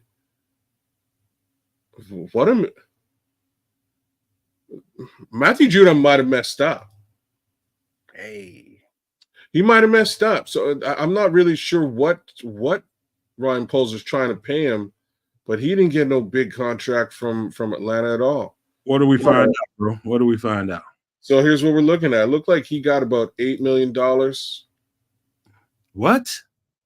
Yeah, he didn't get a big contract. What is that? Signing bonus or no? They rented him. They actually rented him. So, given what we were talking about before, so New England, he might have. Where's Matthew Judon from, man? That motherfucker might have took like a pay cut just to get. Yeah, he might be from Atlanta area or something. That don't make sense, man. Well, he didn't. That is part of it. He wanted to go home. He is from Atlanta, and he did not want to come to Chicago. These are all factors. But he didn't want to sign a. He could not come to a 4-year number with them. So he decided to go to Atlanta, and he'll basically just earn his base salary, that he would have earned anyways in New England. New England then gets to recoup on the draft capital for getting rid of him. And he signed this contract for how long? It's a 1-year rental. He didn't sign a contract. Basically, New England sent him to Atlanta, and Atlanta sent a couple of picks or whatever to New England. Other than that, man, it's almost like his agent sucker punched him right in the dick, man. That's excuse my language, but that's kind of what this shit reads like. I don't know if his agent did. I think he probably did that to the agent, because let's look at it. Let's look at it by way of business. The agent want to make money, so he wants Matthew Judon to sign the bigger contract so he can get a bigger percentage of the bigger contract. So when Matt Judon goes, you know what? I don't want to sign a 4-year contract with Chicago. I want to go on a 1-year rental to make the exact same money I'm already making in Atlanta, and then try in the offseason to get on with Chicago. And then theoretically, also Atlanta would be a better team than the Patriots. Sure. Right. So he's really thinking about 2025 as a undrafted free agent, when he can potentially get back, towards that $32 million or $54 million contract he once had. Unfortunately, he's aging as well. And if I'm wrong, I think he's hurt. So maybe could it be two things at once? Okay, I get to go home, at least say I played in Atlanta, and take this sucker ass contract for a year. And then this other team that I think is surging as well is Atlanta. Maybe I get a chance to have these two go at it in the offseason. Could that be his agent's way of thinking, and his, to get into the offseason and get them into a bidding war to keep me? That's all it is. It's not, again, it's got a little bit less to do with the agent. The agent just wants to make money. New England wanted to recoup on draft capital. That's really what this is all about. So they said, thank you for the draft capital. See you later, buddy. You're going to Atlanta, and you're making the same amount of money as you were always making. You have the opportunity and the option to go elsewhere and sign a longer contract and make more money if you want, or not. So he chose not to, hoping that he'll get a larger payout in the as a free agent. It's peculiar. And I can just backing up for a second, the way we're talking about it, I can kind of see a play here. I think you can see a play here. I think everybody can see a play here. It's definitely a play. What do you mean? Well, he wanted to say that he went to Atlanta. His play in front of his home crowd. 2, get into free agency to let the 2 teams that were the hottest on him, give them a chance in the offseason to make a play for him and create a bidding war for more money, right? Well, it's not. It's 32 teams in the league. Really, he's positioning himself to either one of those teams can go and sign somebody else. I don't think there was another team other than these 2 teams here that were after Matthew Judon. Like could it get different in the offseason? Could there be more teams that go after Matthew Judon? Yeah, but it was clear. I bet it was clear to him and his agent that this is a race between the Bears and the Falcons. And what I'm saying is that's fine. I just don't know if the Bears are going to still be laying in wait, right? You can play the game. Sometimes that person on the other side of the game decides to pick up and dance with the other chick. All right. Let's get to Chase Young, man. Let's get to Chase Young because here is where, if I was a conservative thinking individual as far as finances go, and I know a lot of people be like, why would he go after Chase Young? He's in New Orleans and not doing nothing. Nah, Chase Young is doing more than you think he is. He's doing more than you think he is. Not only that, the opportunity to get them and put Chase Young Montez Sweat and Chase Young across from each other are absolutely, let me put this up, man, because I think people be sleeping on Chase Young. Chase Young across from Montez Sweat is an absolute terror to deal with. You have to understand, like, I had to, studying both of those guys, before we got Montez Sweat and we had the opportunity to make a choice of whether we were going to get one or the other, Chase Young, looking at them on tape and watching their relationship, no matter what you think of Chase Young, guys, no matter what you think of Chase Young playing in San Fran, playing in New Orleans, Chase Young across from Montez Sweat with their connection and their understanding and their willingness to compete with each other brings a different Chase Young to the table.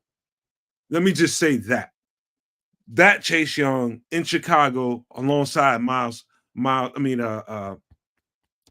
Sweat is a different Chase Young than what you see on paper and what you see on film. I am telling you. I think if you were to put some truth serum in Ryan Poles, that's probably a dream scenario for him, is to pair those guys back up right here in Chicago. What do y'all think about that? Don't we got Jacob Martin coming off IR? Jacob Martin is basically, isn't he better than Chase Young theoretically? No? Nah. Jacob Martin is a particular kind of pass rusher. He's a particular kind of pass rusher. I'm not taking nothing from Jake Martin. I'm not taking nothing from Darrell Taylor. What Chase Young can bring to the table across from Montez Sweat is a completely different animal. We know for a fact that we can get some push up the middle. Those 2 motherfuckers crushing the edge like they did in fucking Washington, it's a sight to see. When that motherfucker is, the biggest thing about Chase Young right now is everybody wants to know how he would be a full year after the injury. Will he be missing a step? Will he be slower? Will he be missing games? None of that shit's happened. Chase Young has been out there on that field, and his value is, I'd say, where is he at? 13 million, 15 million, something like that, somewhere in that neighborhood. But as I get ready to take this image down, Chase Young is nothing to sneeze at right now. If they can get their hands on this guy and put him back across from Montez Sweat, I'm as happy as I am with either of these other 2 guys. That's how strong I feel about Chase Young. Well, Black Diamond in the chat here says he's been getting his ass kicked in Nolans. Nah. I think Black Diamond, I love you, man. I respect you. But what I'm seeing is him taking his foot off the gas, knowing that he's on the trade block. Well, if you're on a trade block, wouldn't that make you want to accelerate? So you get. If you're a player, you're gonna want to save your body.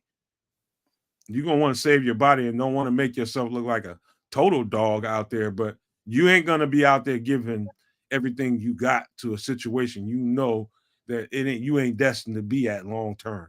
I don't give a fuck what nobody say. You are not gonna give everything you got to a situation you know you ain't gonna be at long term. Your body is your number one asset, Trip. You gotta protect it. Well, I mean, but now you're protecting bodies instead of playing ball. He is play. Is he still getting a check down there? Man, whether he's on the trading block or not, balls to the wall. Let's go. Yes. I mean, Trips, that sounds and if you're trying to, lay off and it's like, well, I'm gonna get traded, so let me save my knees and my ankles and my hips. It's like, yeah, I don't want you. Trips, honestly, now I love you, man. But if you were given that situation just for a second, try to migrate your mind to where his might be right now. And what would you do under that circumstance? Right now, I'm in New Orleans. I'm playing football.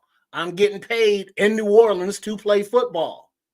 I'm not getting paid in New Orleans to play football to save my body for the next team I might or might not get traded to. Trips, I can call you a whole lot of damn things, but dumb ain't gonna be one of them. You ain't that. You know better than some shit like that. When your number I understand, like, if his heart's not in it, because it's like, well, we're not going to a Super Bowl and I'll probably get traded. But yeah, he's playing football. He's living out, I would think his dream of being a professional footballer. And so whatever team you're on, whatever position they're in the standings, you got to play ball. So say it loud and proud. You'd have a problem with them signing Chase Young.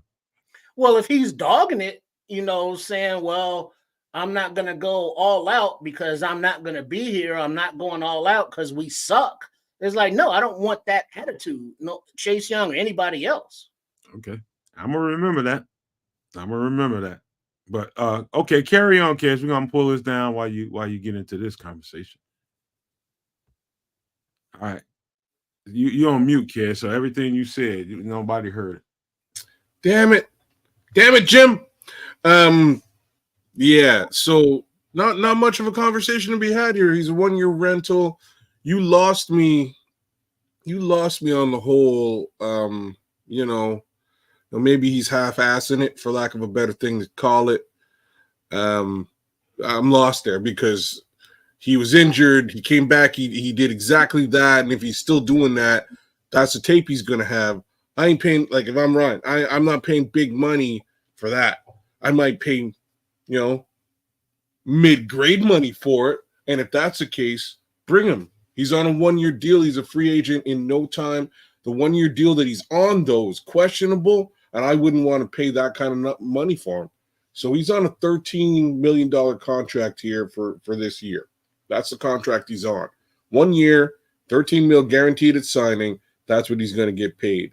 The expectation would be you either give him something similar or more if you're going to give him a longer-term contract.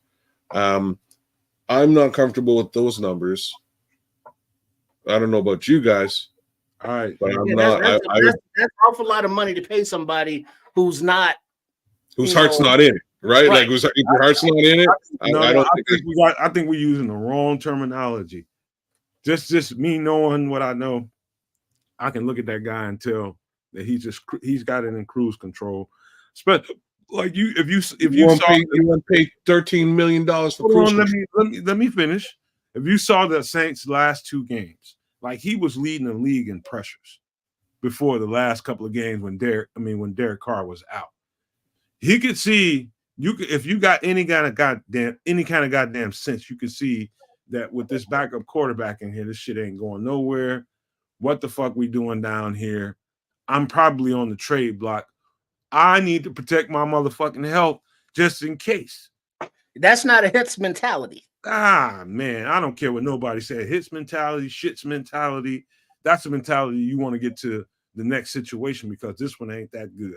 No, that's a mentality that Flus and the gang have instilled as the culture of the Chicago Bears. And that's where things get dicey with the police. Y'all not seeing it. If you were a player on some team that just gave you some money and you looking around and like, damn, this ain't no competitive situation, man. We about to get our ass whooped. Is his check clearing? Man, dude, dog, that's what. Hey, he's getting paid to do a job. He's getting paid to do a job. And if he's not doing that job to his best ability, that is not somebody that Ryan Poles here. You think he'd come here in this circumstance and give that same performance? I doubt it. Hey, that's what's on tape. That's what's on film. Why would he not? Suddenly he's a Chicago Bear and he gives a, you know what I mean? He cares now. Now he cares. I'm gonna put my credibility on the line. If we sign, don't do that. I'm putting it on the line. Don't do that for Chase Young. If the opportunity came up and we grab Nate, if we grab Nate Davis, I say exactly. Nate Davis. That was the most poignant slip of the ball. No. That's not this. That's not this. If we grab Chase Young, we grab Nate Davis. Chase Young will be everything that we thought in a bag of chips. I'm putting it out there, straight up. So that's just what I feel about that. I try to save man's credibility, man. How much draft capital would you give the Saints for him? Draft capital? Let me see. Chase Young at this point is worth a 4. He's free agent in 6 months. He's worth a 4. You give up. We don't have a 4, so it sounds like more. He's a fifth round. He's a fifth rounder, and maybe a future, and maybe some compensation monetarily to get some cap relief for them. Something like that, some in that neighborhood, but that's about where it's at. But you see, now you're at the point where it's like, all right, you got half a season to go. You're gonna pay him 11 to 13 million and give up a 4th round pick, of which you can get a defensive end in the draft or 5th round. Give him the 6th. Give him the 6th. There's no way. If you give him a 4th round pick for a free agent on a 1-year deal, we don't have a 4th. Somebody should. I hope Ian Cunningham slaps the daylights out of the man. It's going to be a 5. We don't have a 4. No, but we have a 6. We have a 6. We got a 4 next year. We don't have a 5. We don't have a 4 this year. So it's going to be a 5 and some future shit and some cash compensation or something. 5 for Chase Young who's on a 1 year. No. Nah, I'm telling y'all. All right. I ain't going to argue with y'all no more about it. But that's those 3 guys. But while you got the Saints pull up Carl Granderson, who came up in conversation around the Bears media today. Carl Granderson is another New Orleans Saints. Now, why is he in this conversation? Number one, they just, in the event that they decide they want to keep Chase Young, Carl Granderson is the odd man out because who do they have on the other side? Number 94. And so that guy could be, you can get some compensation for Carl Granderson, who in the last 2 years, in my opinion, is one of the more up-and-coming edge rushers in the league. See, now that's a Ryan Poles wheelhouse right there. But the thing is, he's got like a couple more years on his contract. He's got a couple, 2-3 more years on his contract. How old is he? 27, something like that. So Carl Granderson is not, I wouldn't do this, Ryan. So Carl Granderson signed the contract at 27. He's smack in the middle of it. The out in that contract doesn't happen until 2026, 3 years into the contract. We're pretty early into the contract. He signed himself a 52, right? So, let's be real. It ain't no $125 million contract, but it's still something to contend with and think about by way of dead cap hit, right? So, dead cap hit, you're looking at about a 26 and change dead cap. Pretty big cap hit for a 28-year-old guy who's not a premier guy. That's all I'll say. He's definitely a quality piece. In this, it's funny. I don't know if you do this. If he's really on the ascent, maybe you do. He is, but I think he's Oh, so Carl Granderson is about 6'5", 6'6", probably about 265 pounds. One of those guys that you would consider a tweener. He's not necessarily big and thick enough to really play a lot of downs on the inside, but he can give you some snaps on the inside. And so there's where they probably, if they're looking at a guy like him, where they see a little extra added value to Carl Granderson. But on the edge, he isn't going to bring much more to the table than you're getting from the two guys that you already got.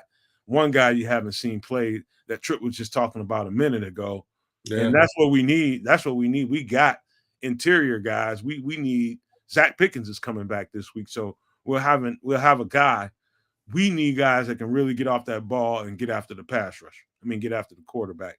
And so he doesn't bring really anything else to the table in that department. Carl Granderson, if you're going to bring him in, you're going to end up starting him. And I don't see that. Yeah, I think you have upside in the guys that you're paying right now versus a Carl Granderson. That's my 2 cents there. Versus the other two guys, I can see potential in Chase Young. I can see that the financials are readily available for you to take something like that on, but I don't think he has the gumption. And then if we look back at the other two guys that we talked about today, Garrett and Crosby, Crosby's contract situation is very daunting. It's not what I would want to look towards. It's going to cost additional capital to secure him. And then in summary, if you're looking at a Myles Garrett, he's coming out of a contract. He's towards the end. There's an out in his contract. It's available. The Browns want to get out of it. If you can get him to agree to an upside 5-year deal, it's going to be in that $140, $150 million range. But you could sign him, and again, you bring Thanos to Chicago, and I think it's endgame. All right, there's a couple more guys to talk about before we wrap this. Let's look at Zadarius Smith in Cleveland. What's his contract numbers looking like? There's actually a few guys to talk about, but we try to be quick about it. Zadarius Smith. He would be actually an interesting look. Let me pull up Zadarius Smith.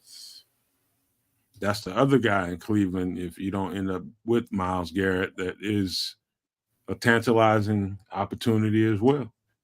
He's probably the best opportunity out of them all, actually, and we haven't really looked at him. So, there you go. So there's Zadarius Smith.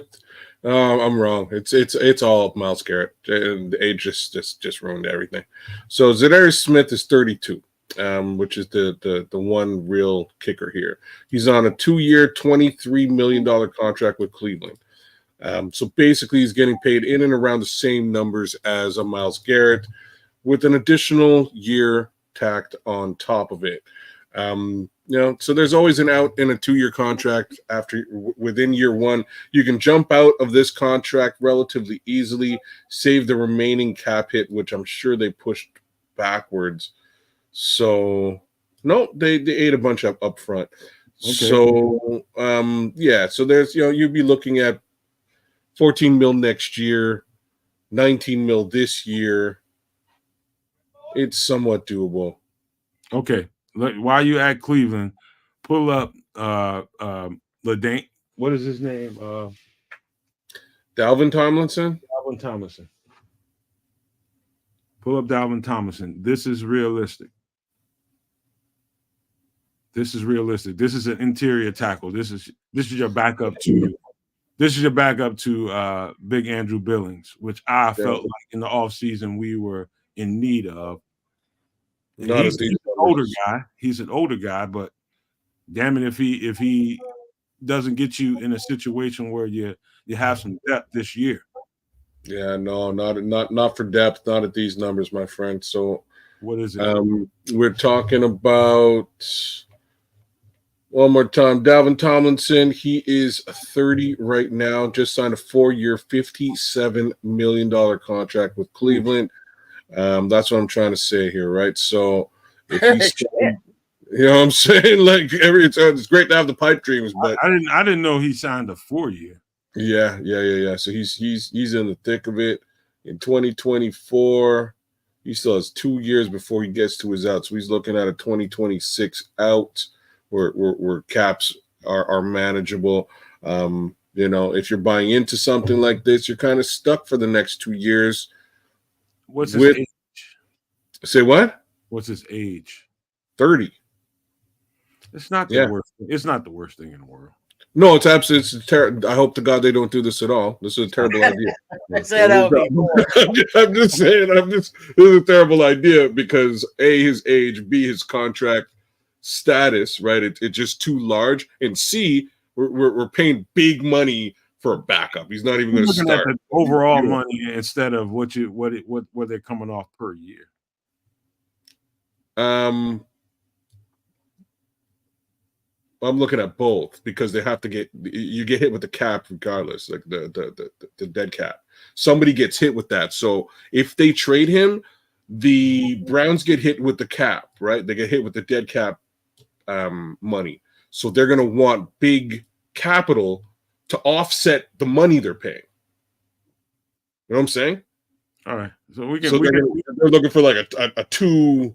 They're going to be looking for good draft capital to say, look, we're going to eat this $17 million or $23 million. We're going to eat that, and you're going to give us a 1 or a 2 for this 30-year-old guy who's going to be a backup to Gervon Dexter.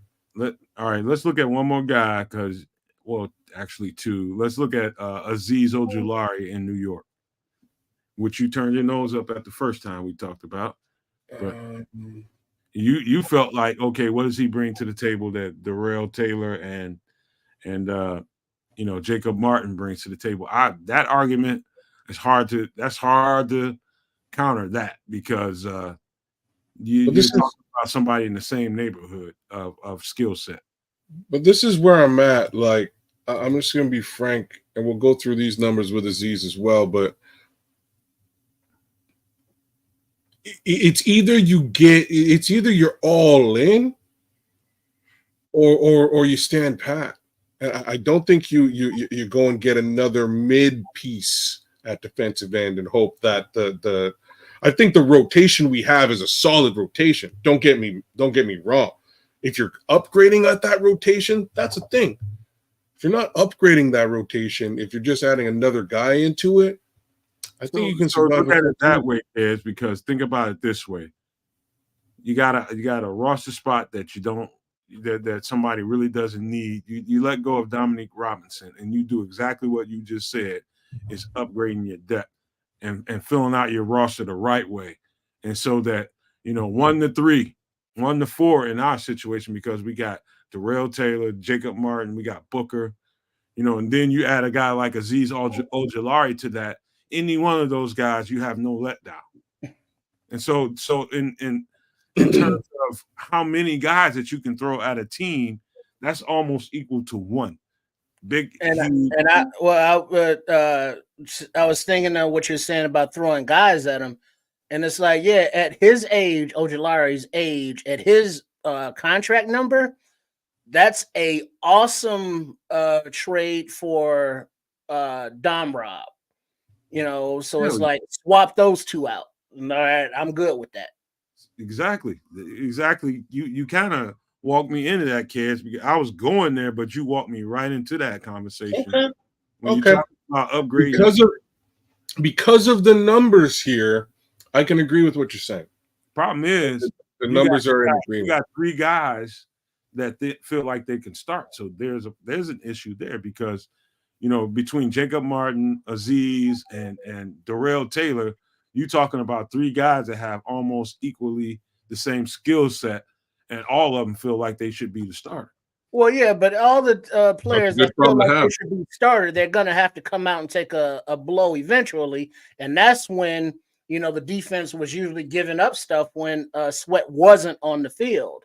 So obviously none of these guys are to Sweat's caliber of player, but if they can be consistent, while Sweat, your frontline guys off the field, and Ojulari or Martin or Taylor can pick up some of that slack, that's good enough for where we're at now depth-wise. Whereas, in the offseason or in the draft where you bring in somebody more of a frontline guy. I got you. Now there is one more guy that I want to talk about, but this in particular guy I'm gonna save for another podcast later on when I'm not on staycation, because I don't think people are talking about this enough, but the possibilities are endless right here. But one more guy, kids. Kalen Saunders. Just pull his name up. I want to say he's with New Orleans, but I'm not sure. And then also after this week's game, now you're in the final week before the trade deadline. Teams that are on the sucky end, like, your Dallas, your Browns, your Patriots, your Raiders, it's like how many pieces are they wanting to give up or, drop salary or do whatever they want to do. And that's when you can find some of the good deals as opposed to, going all in now. Yeah. I mean, like the Browns, I mean, I don't know that a team was more built and ready to win a championship than them. The only question they had was at the quarterback and at the offensive coordinator spot, and that shit didn't work out. The minute Nick Chubb got hurt, everything went down fucking hill. The whole thing went to shit. Right. And then watching all the draft capital that they just gave up for what's his face, watching his Achilles pop, and it's like, oh yeah, they're gonna be, shit for a minute till they're able to recoup all that and get back on the right track with being able to acquire players. They've got some studs. So any guys that are still studs, not Garrett and none of them, but like any offensive lineman or that has future money coming that they don't want to spend, pick them clean. Get it. Listen, man, Chicago Bears fans, the Cleveland Browns have a team full of studs. Where those contracts are varies from left to right and all kinds of in between. But good Lord, you talking about the budget circle on that motherfucker, man. The vultures is out. They complain. That happens when you lose systematically for 10 plus years. You wind up having a couple of draft picks, one or two, but it is what it is. So Kalen Saunders, I'll tell him what he does. Tell him what he does. He's an interior tackle. He's a nose guard. Got to give him height, weight, because a lot of people don't know who Kalen Saunders is. I don't have all of that, bro. Well, he's 28. He's probably listed somewhere in the neighborhood of 6'2", probably about 320, somewhere in that neighborhood, 330 or something like that. He's a big boy. He's perfect backup to where I think is our biggest fucking problem on the defense, and that's our run fit, not having someone to back up Big Bill. You don't have a fat boy to back him up. And this fits that. This fixes that problem. I said that all season, guys. Don't you guys remember that? And early in the season, we had some big problems fitting the run because when Billings went out, we got ran over. And the thing is, we got lucky because those teams that were running on us stopped running because it wasn't like the defense stopped them. They just went to different numbers. We started putting up numbers on offense. They couldn't fucking run. And then they went to a different page in the playbook. But any team looking to say, how do we beat this Bears defense? Run it straight up their ass. That is to me the biggest problem. If I had to say there's a weakness on the Bears team, I think that's a bigger weakness than the offensive line leaking right now. Oh, you crazy. No. If you can't fucking stop the run, you have no chance of winning them. You can give up. You can be leaking on the offensive line and make a couple of plays, big plays, and fucking eke out a game. But if you can't stop the run, your ass is out, bro. I can't argue with what you're saying. What I can say is that on this team, the issue is clear and obvious, and it's on the offensive line. That needs as much attention as they can give it. And I have to say it needs much more attention, even from a depth perspective, than the defensive line does. It'd be nice to have somebody else behind Billings, but it wouldn't be what I would be searching for in free agency. I think you plug that with a guy in the draft coming up. Like that's how I see that particular position. Let me help your weak ass argument here, kids. Let me help that weak ass argument. So you're telling me that Bill Murray and the interior guys that we have as depth on the offensive line that's a stronger need than if something happens to Andrew Billings on the defensive line and we get fucking ran through. Yeah, we're already into the depth already. No. Bill Murray and Matt Pryor are depth, right? Like those are depth pieces. If they're starting on the offensive line, yes, we need to replenish that depth more so than non-existent depth. Nah, let me tell you right now, if Andrew Billings, something happened to Andrew Billings, we fucked. I'm not saying it's a good situation to happen. That's one guy. We talking about a collective of dudes we have on the roster, on the practice squad, and on the actual 53-man roster that can come in. You can always move. You can always move Matt Pryor left to right. You know what I mean? You can move some pieces around on the offensive line, but if fucking Billings goes down, we have no chance. Bro, they're already into depth, man. Right? So I couldn't suggest. The only thing that I can suggest outside of offensive line help here really to look at is Thanos.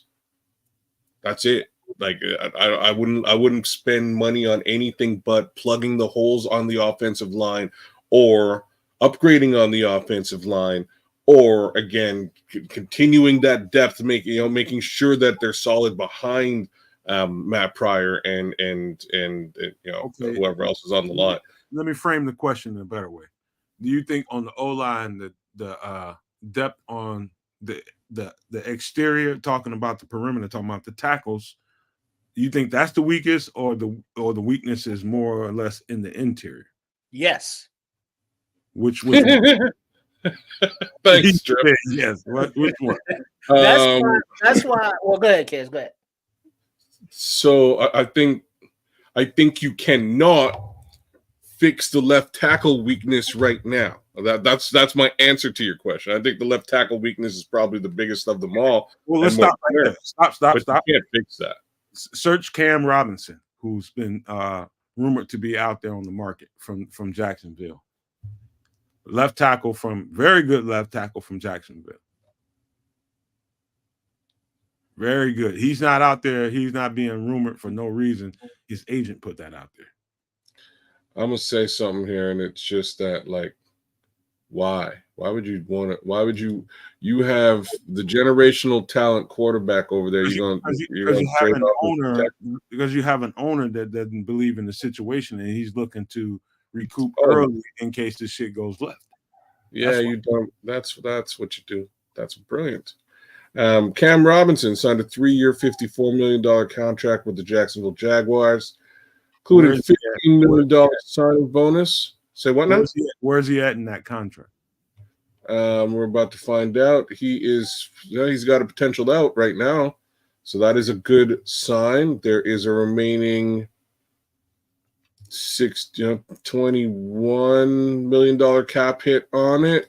They could trade capital for him and eat the rest of the upcoming year and this year if they wanted to do that. If that was an available option for them, I wonder what kind of capital this would command.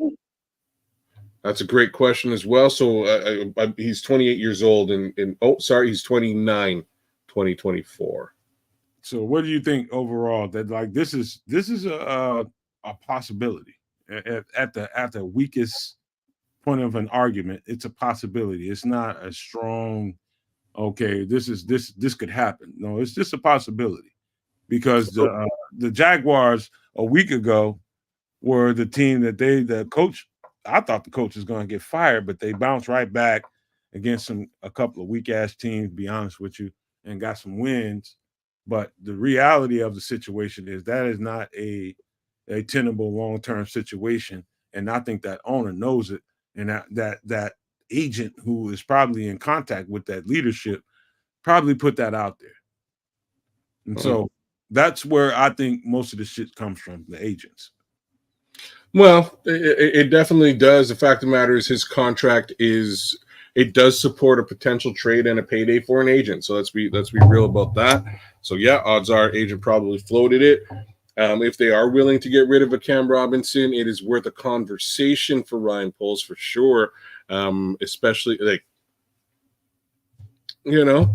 if Borum goes, I think you absolutely have to track down this road.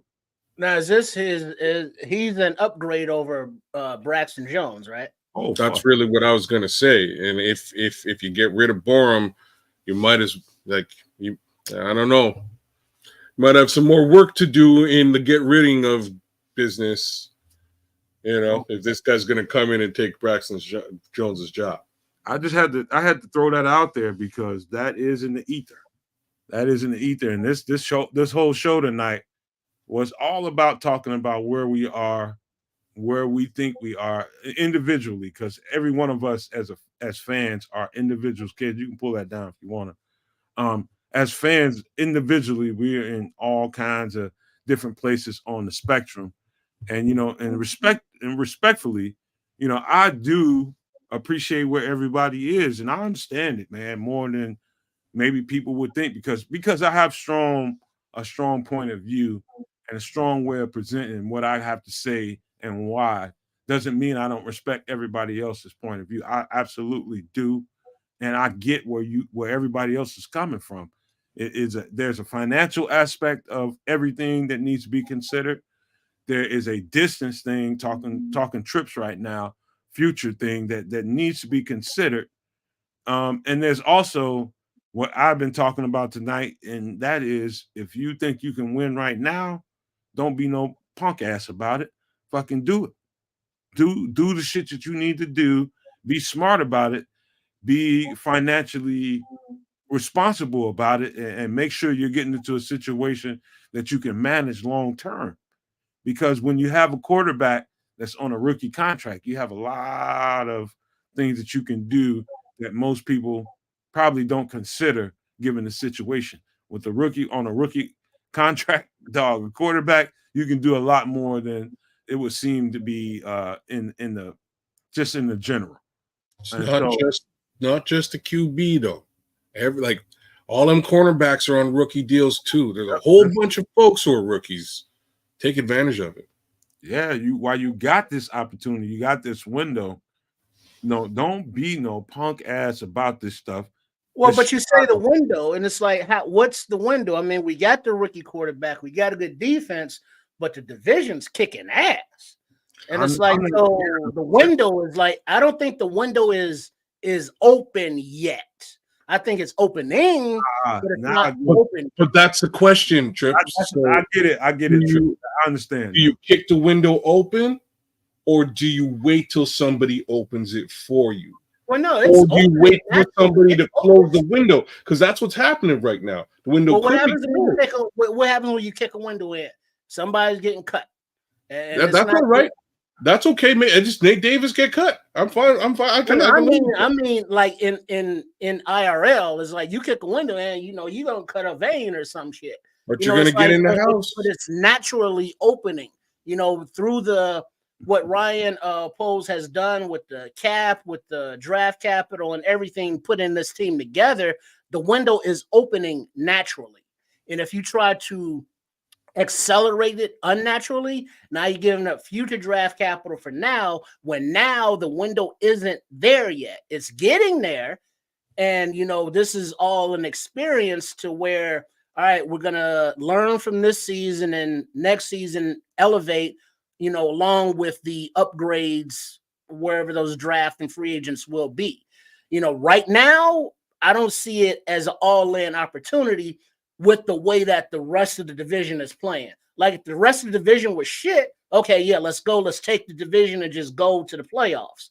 But, you know, you got a gauntlet of NFC North teams that we got to go through. And the window is opening, but not open yet. So it's like you got to take these lumps and learn. Hey, Trips, you know what? I understand you better now than I did at the beginning of the show. I kind of knew that's kind of where you were at, but you saying it the way you said it, it's almost like the difference between atypical personality, right brain, left brain people, and people that think in a certain way. You know what I mean? Like, that's why I say that the fan base is all over the spectrum as to where they are and how they see what they see. Like for me, I see it differently because I see it the way I see it for those reasons. You see it differently because you see it that way for the reasons you see it. And not to be trying to rebut anything you had to say, but like I definitely am more accelerated in where I think we are than you. I think that's the easiest way to say it, for a lot of different reasons. You know, Kedz, I think, is somewhere in between me and you. You know what I mean? I think he's somewhere in the middle between us. I mean, ideologically of what he's seen so far. Kedz, you can correct me if I'm wrong, but that's just the way I see the way we presented this podcast and listening to you guys' response, listening to the guys and the ladies in the chat. It's respectful to understand why everybody feels the way they feel. And I think that's the biggest elephant in the room. You can't be mad at somebody because, oh, no, I don't think we should go out and make a major move right here at the trade deadline and spend that kind of money and give up that kind of draft capital versus, oh, I think we could go out here and get this guy because Myles Garrett's a one-on-one, Maxx Crosby is a one-on-one, blah, blah, blah. Chase Young, the whole 9 yards. It's just being respectful about where you think this team is. You know, I do think that this is going to be a really good team, and I think it's happening quicker than anybody would have ever would have expected. And so I think momentum-wise, I'm a big momentum and energy guy. Y'all know that. And I think the energy favors us. That's why I feel like real bullish about going after opportunities. That's not the only reason. But I think you have to be competitive when your division is the epitome of the league right now, which is what the NFC North is. You got to get better than your competition. And that probably overrides everything that I've said previous and leads to where Kedz is at right now. And you got to make sure them motherfuckers don't get better than you. Sometimes in chess you got to play defense, right? And this is the thing. If any one of the guys we've talked about today wind up on the 3 other teams in the NFC North, it's a major problem. And that window that we're talking about, Triple R, starts to get a little bit smaller, right? So now you have to contend and compete with whatever they just added to their existing teams that are at present leading the Chicago Bears in the NFC North. So that's my worry. That is a major, real factual worry. And, you know, during my show, we did talk, you know, it sounds like the Lions are interested in something that's going on in Cleveland. I don't know what they're looking at, but they might be looking at a Myles Garrett considering that Hutchinson went down. And if that's the case, you definitely don't want him to go there. Definitely don't want him to go to Green Bay. And by, you know, at least you can assume he's not going to Minnesota. It looks like they have their, you know, their edge rushing situation pretty squared away.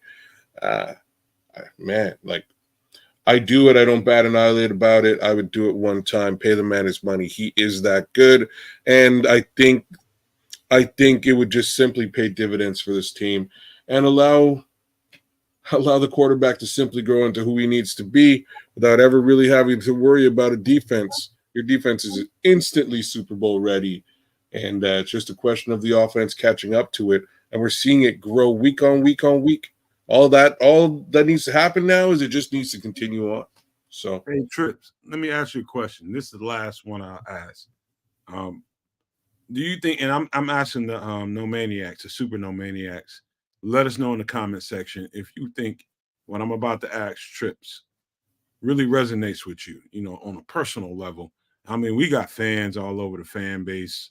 We got 8 to 80, young, crippled, and crazy. We got fans from every age group in this fan base. They got 50 years, 60 years staked in the game. And it's been watching this organization be mired in mediocrity for so long. And I think, and as a condition, I think people, and this doesn't stop right here at the Bears fan base. I think you can be conditioned to be okay with mediocrity and kind of mired in that mediocrity and just be ready for, okay, we got next year. That kind of mindset. That personally on where I stand it's a little bit irritating to me, man, because I think Chicago could and should have done a lot better than they have over the years. And that's, to be honest with you, excuse my language, but that's PUSSY to me, because they're not willing to take the opportunities given, and other teams are. And that's probably the reason why we're, perpetually bullshit. Well, I think that, watching, I remember I grew up on 67th and Low, Marquette Road near Halsted. And we went to church right down the block on Union. And so Sunday morning, it was a Presbyterian church, so it wasn't none of that Baptist shit. We was out of there in like 55 minutes. And so Sunday mornings, church started at 11, and I was back home by kickoff at noon to watch, the Bears play football on Channel 2 CBS. And so I want to win. I get it, but I was happy with what Ryan Poles has done in his short tenure to build the team out and not be like, well, we're going to bring in this free agent, we're going to trade all this for that, and we're going to be competitive this year, as opposed to building out the team with the draft picks, with the trades as they become available that, better your team, but don't mortgage your future, but also looking to build, from the shit that we've had into a contender, a perpetual contender. And the way that this front office is putting that together right now is a very smart and prudent way to do it. And it's a process. It takes time. I get that. I want to win now, but if we want to do it now and be competitive going forward, you have to go with that process. And next season at this time, where it's like, okay, now we could be one player away because the offensive line has been addressed in the offseason, because, the other edge position. So now you're one position away and you can afford to go a little deeper into the pool, dip a toe in a little bit deeper or jump in. And so that's how I would build a team, and that's what Ryan Poles is doing. So I agree with it. Now, I'm not saying that, if he goes out and sign or trades for a Garrett or Crosby, whoever the fuck, that I wouldn't, be like, oh, cool, we got that dude. But, wearing my GM hat, it's like, yeah, that we're not at that point in the building process yet where we are one player away and could give, future capital away like that. We're getting there, but we just ain't there yet, in my opinion. I got a question for you, and Minister Charles had a question for you privately in the chat about the losses. But on a personal level, honestly, we talking about ideologies.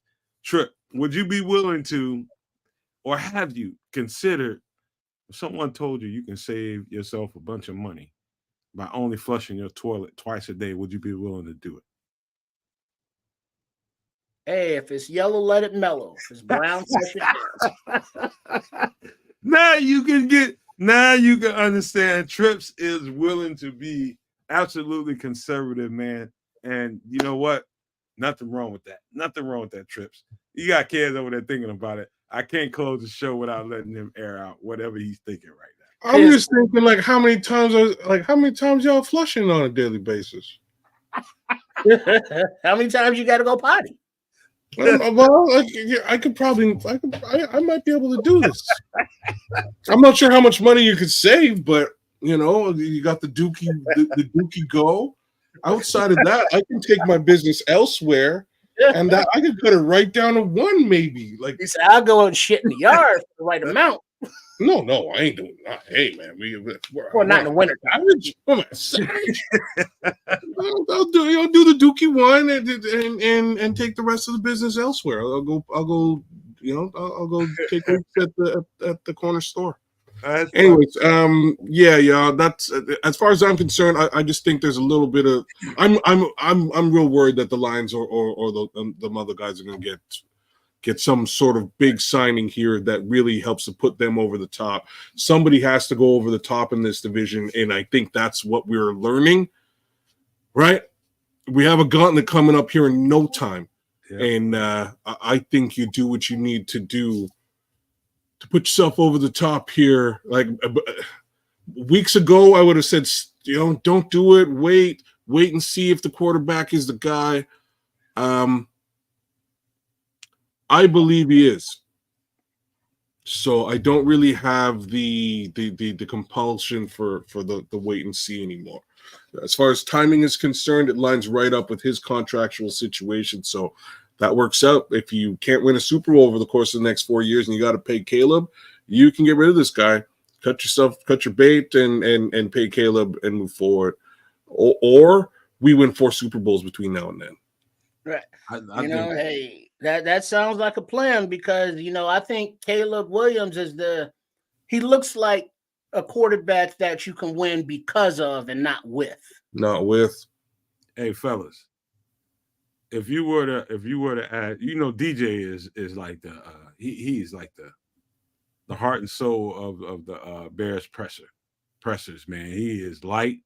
He keeps that room light, and he's in there bullshitting around. What would you think if you were to ask DJ? I'm gonna ask Trip because he's a little bit right of us right now. If you were to ask DJ and put some truth serum in him, if you asked him what should Poles do, fall back and be patient and just wait, or go into attack mode, what would DJ say? DJ would say, my job is to catch the ball. No, I leave the front office, but that's what DJ would say. He wouldn't put himself in that position. No, but, what would you say? Privately, he would be like, well, shit, let's get Garrett, let's get Crosby, I got my money, so spend the rest of it. I don't know if he'd be private, but I think he'd just say it because he's signed. He's here for the next 4 years, guaranteed. So, okay. Bring the guy in who's going to help me win this. Get that cup, man. Get these rings. Hell yeah! He's going to say go in attack mode, attack this shit. That's what the big boy teams do, man. Bottom line. Also, DJ wouldn't sell his teammates short. He would be like, "We got what we need to win in this locker room right now, but any additional help would be helpful." That's the very political way to say yes. Right. Sign him immediately.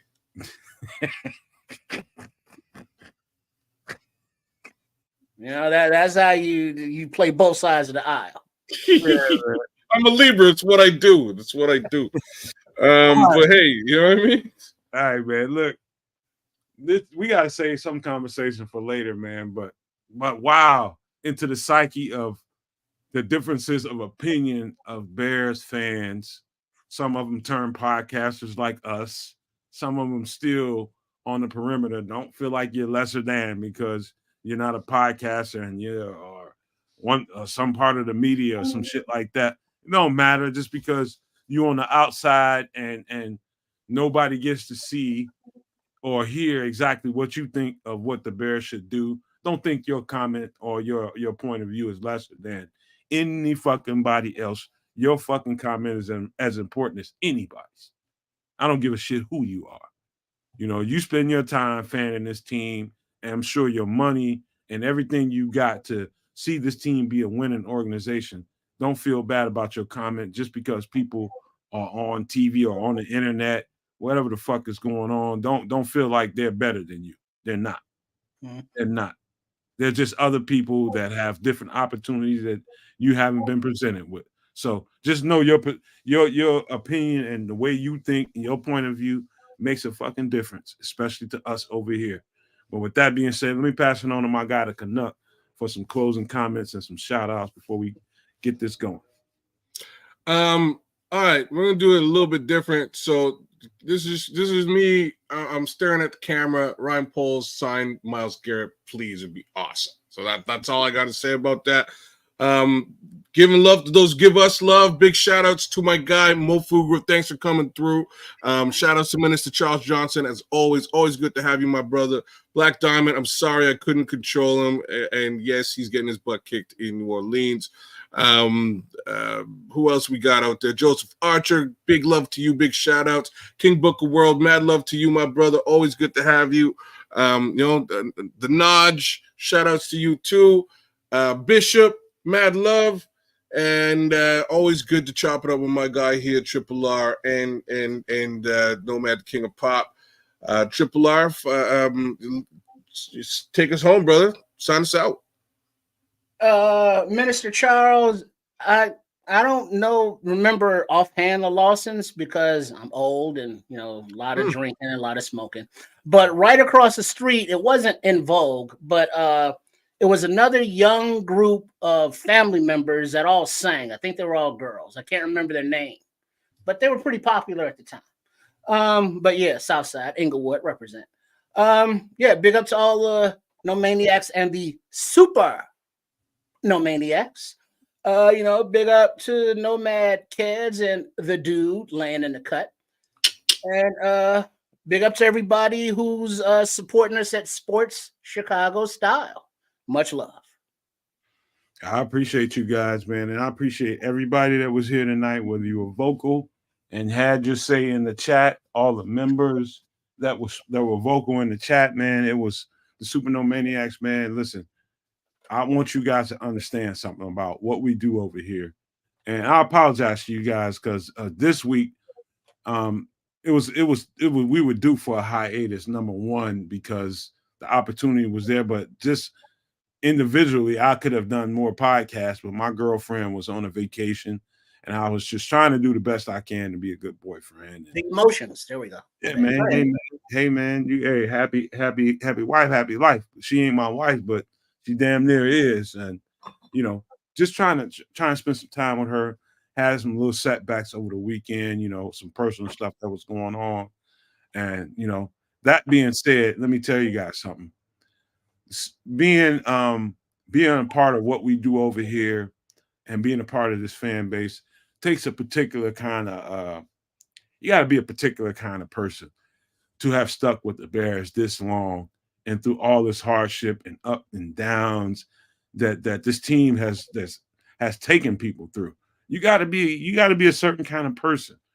And what I love about you guys is that you keep coming back because you know that the opportunity is right there.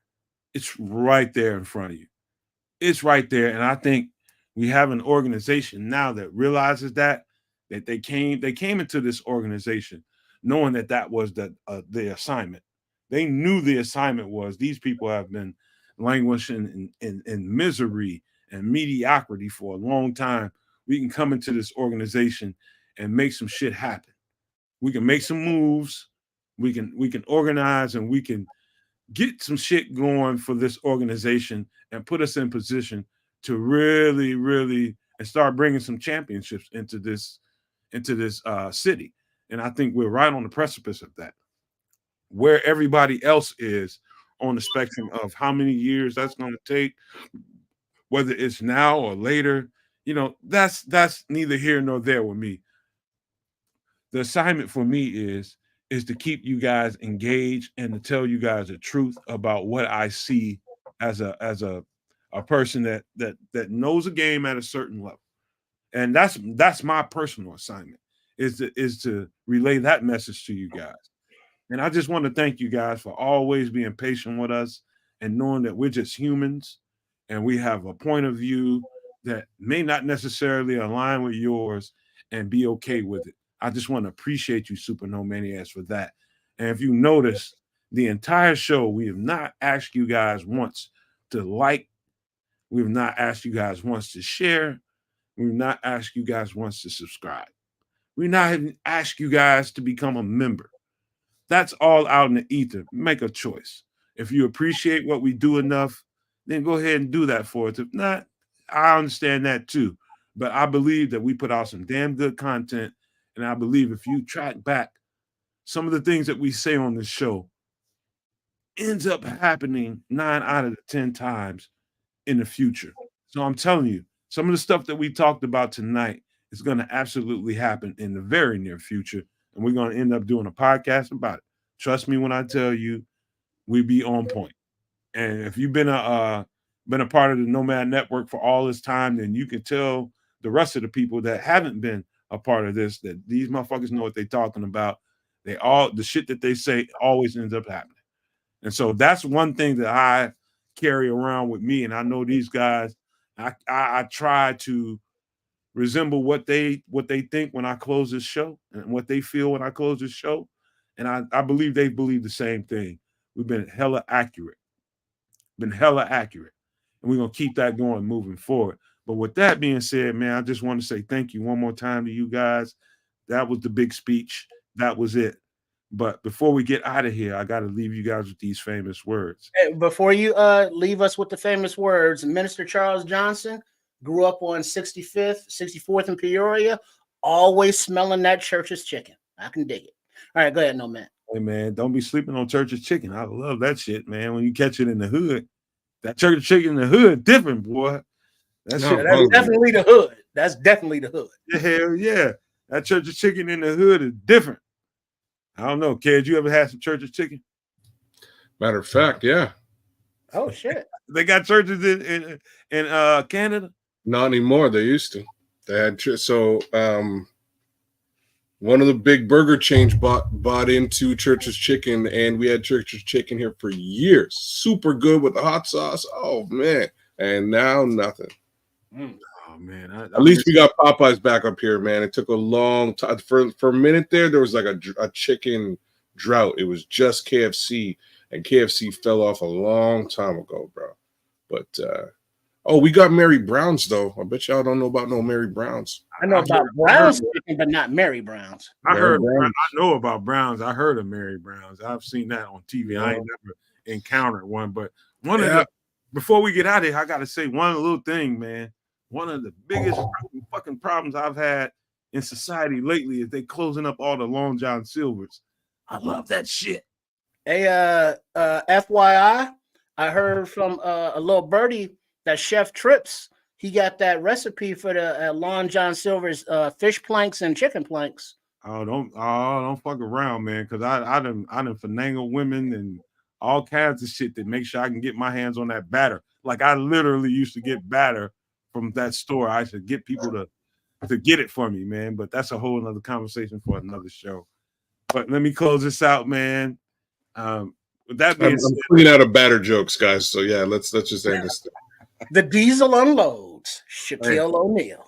And before we go, make sure if you see a Church's Chicken in the hood, stop at that motherfucker. It's fine. I promise you. But with that being said, let me leave you with these famous words. If you can think it, people, and you can see it, folks, you can absolutely manifest it. It's all up to you. Don't be a prisoner of your own mind. But that being said, we are out.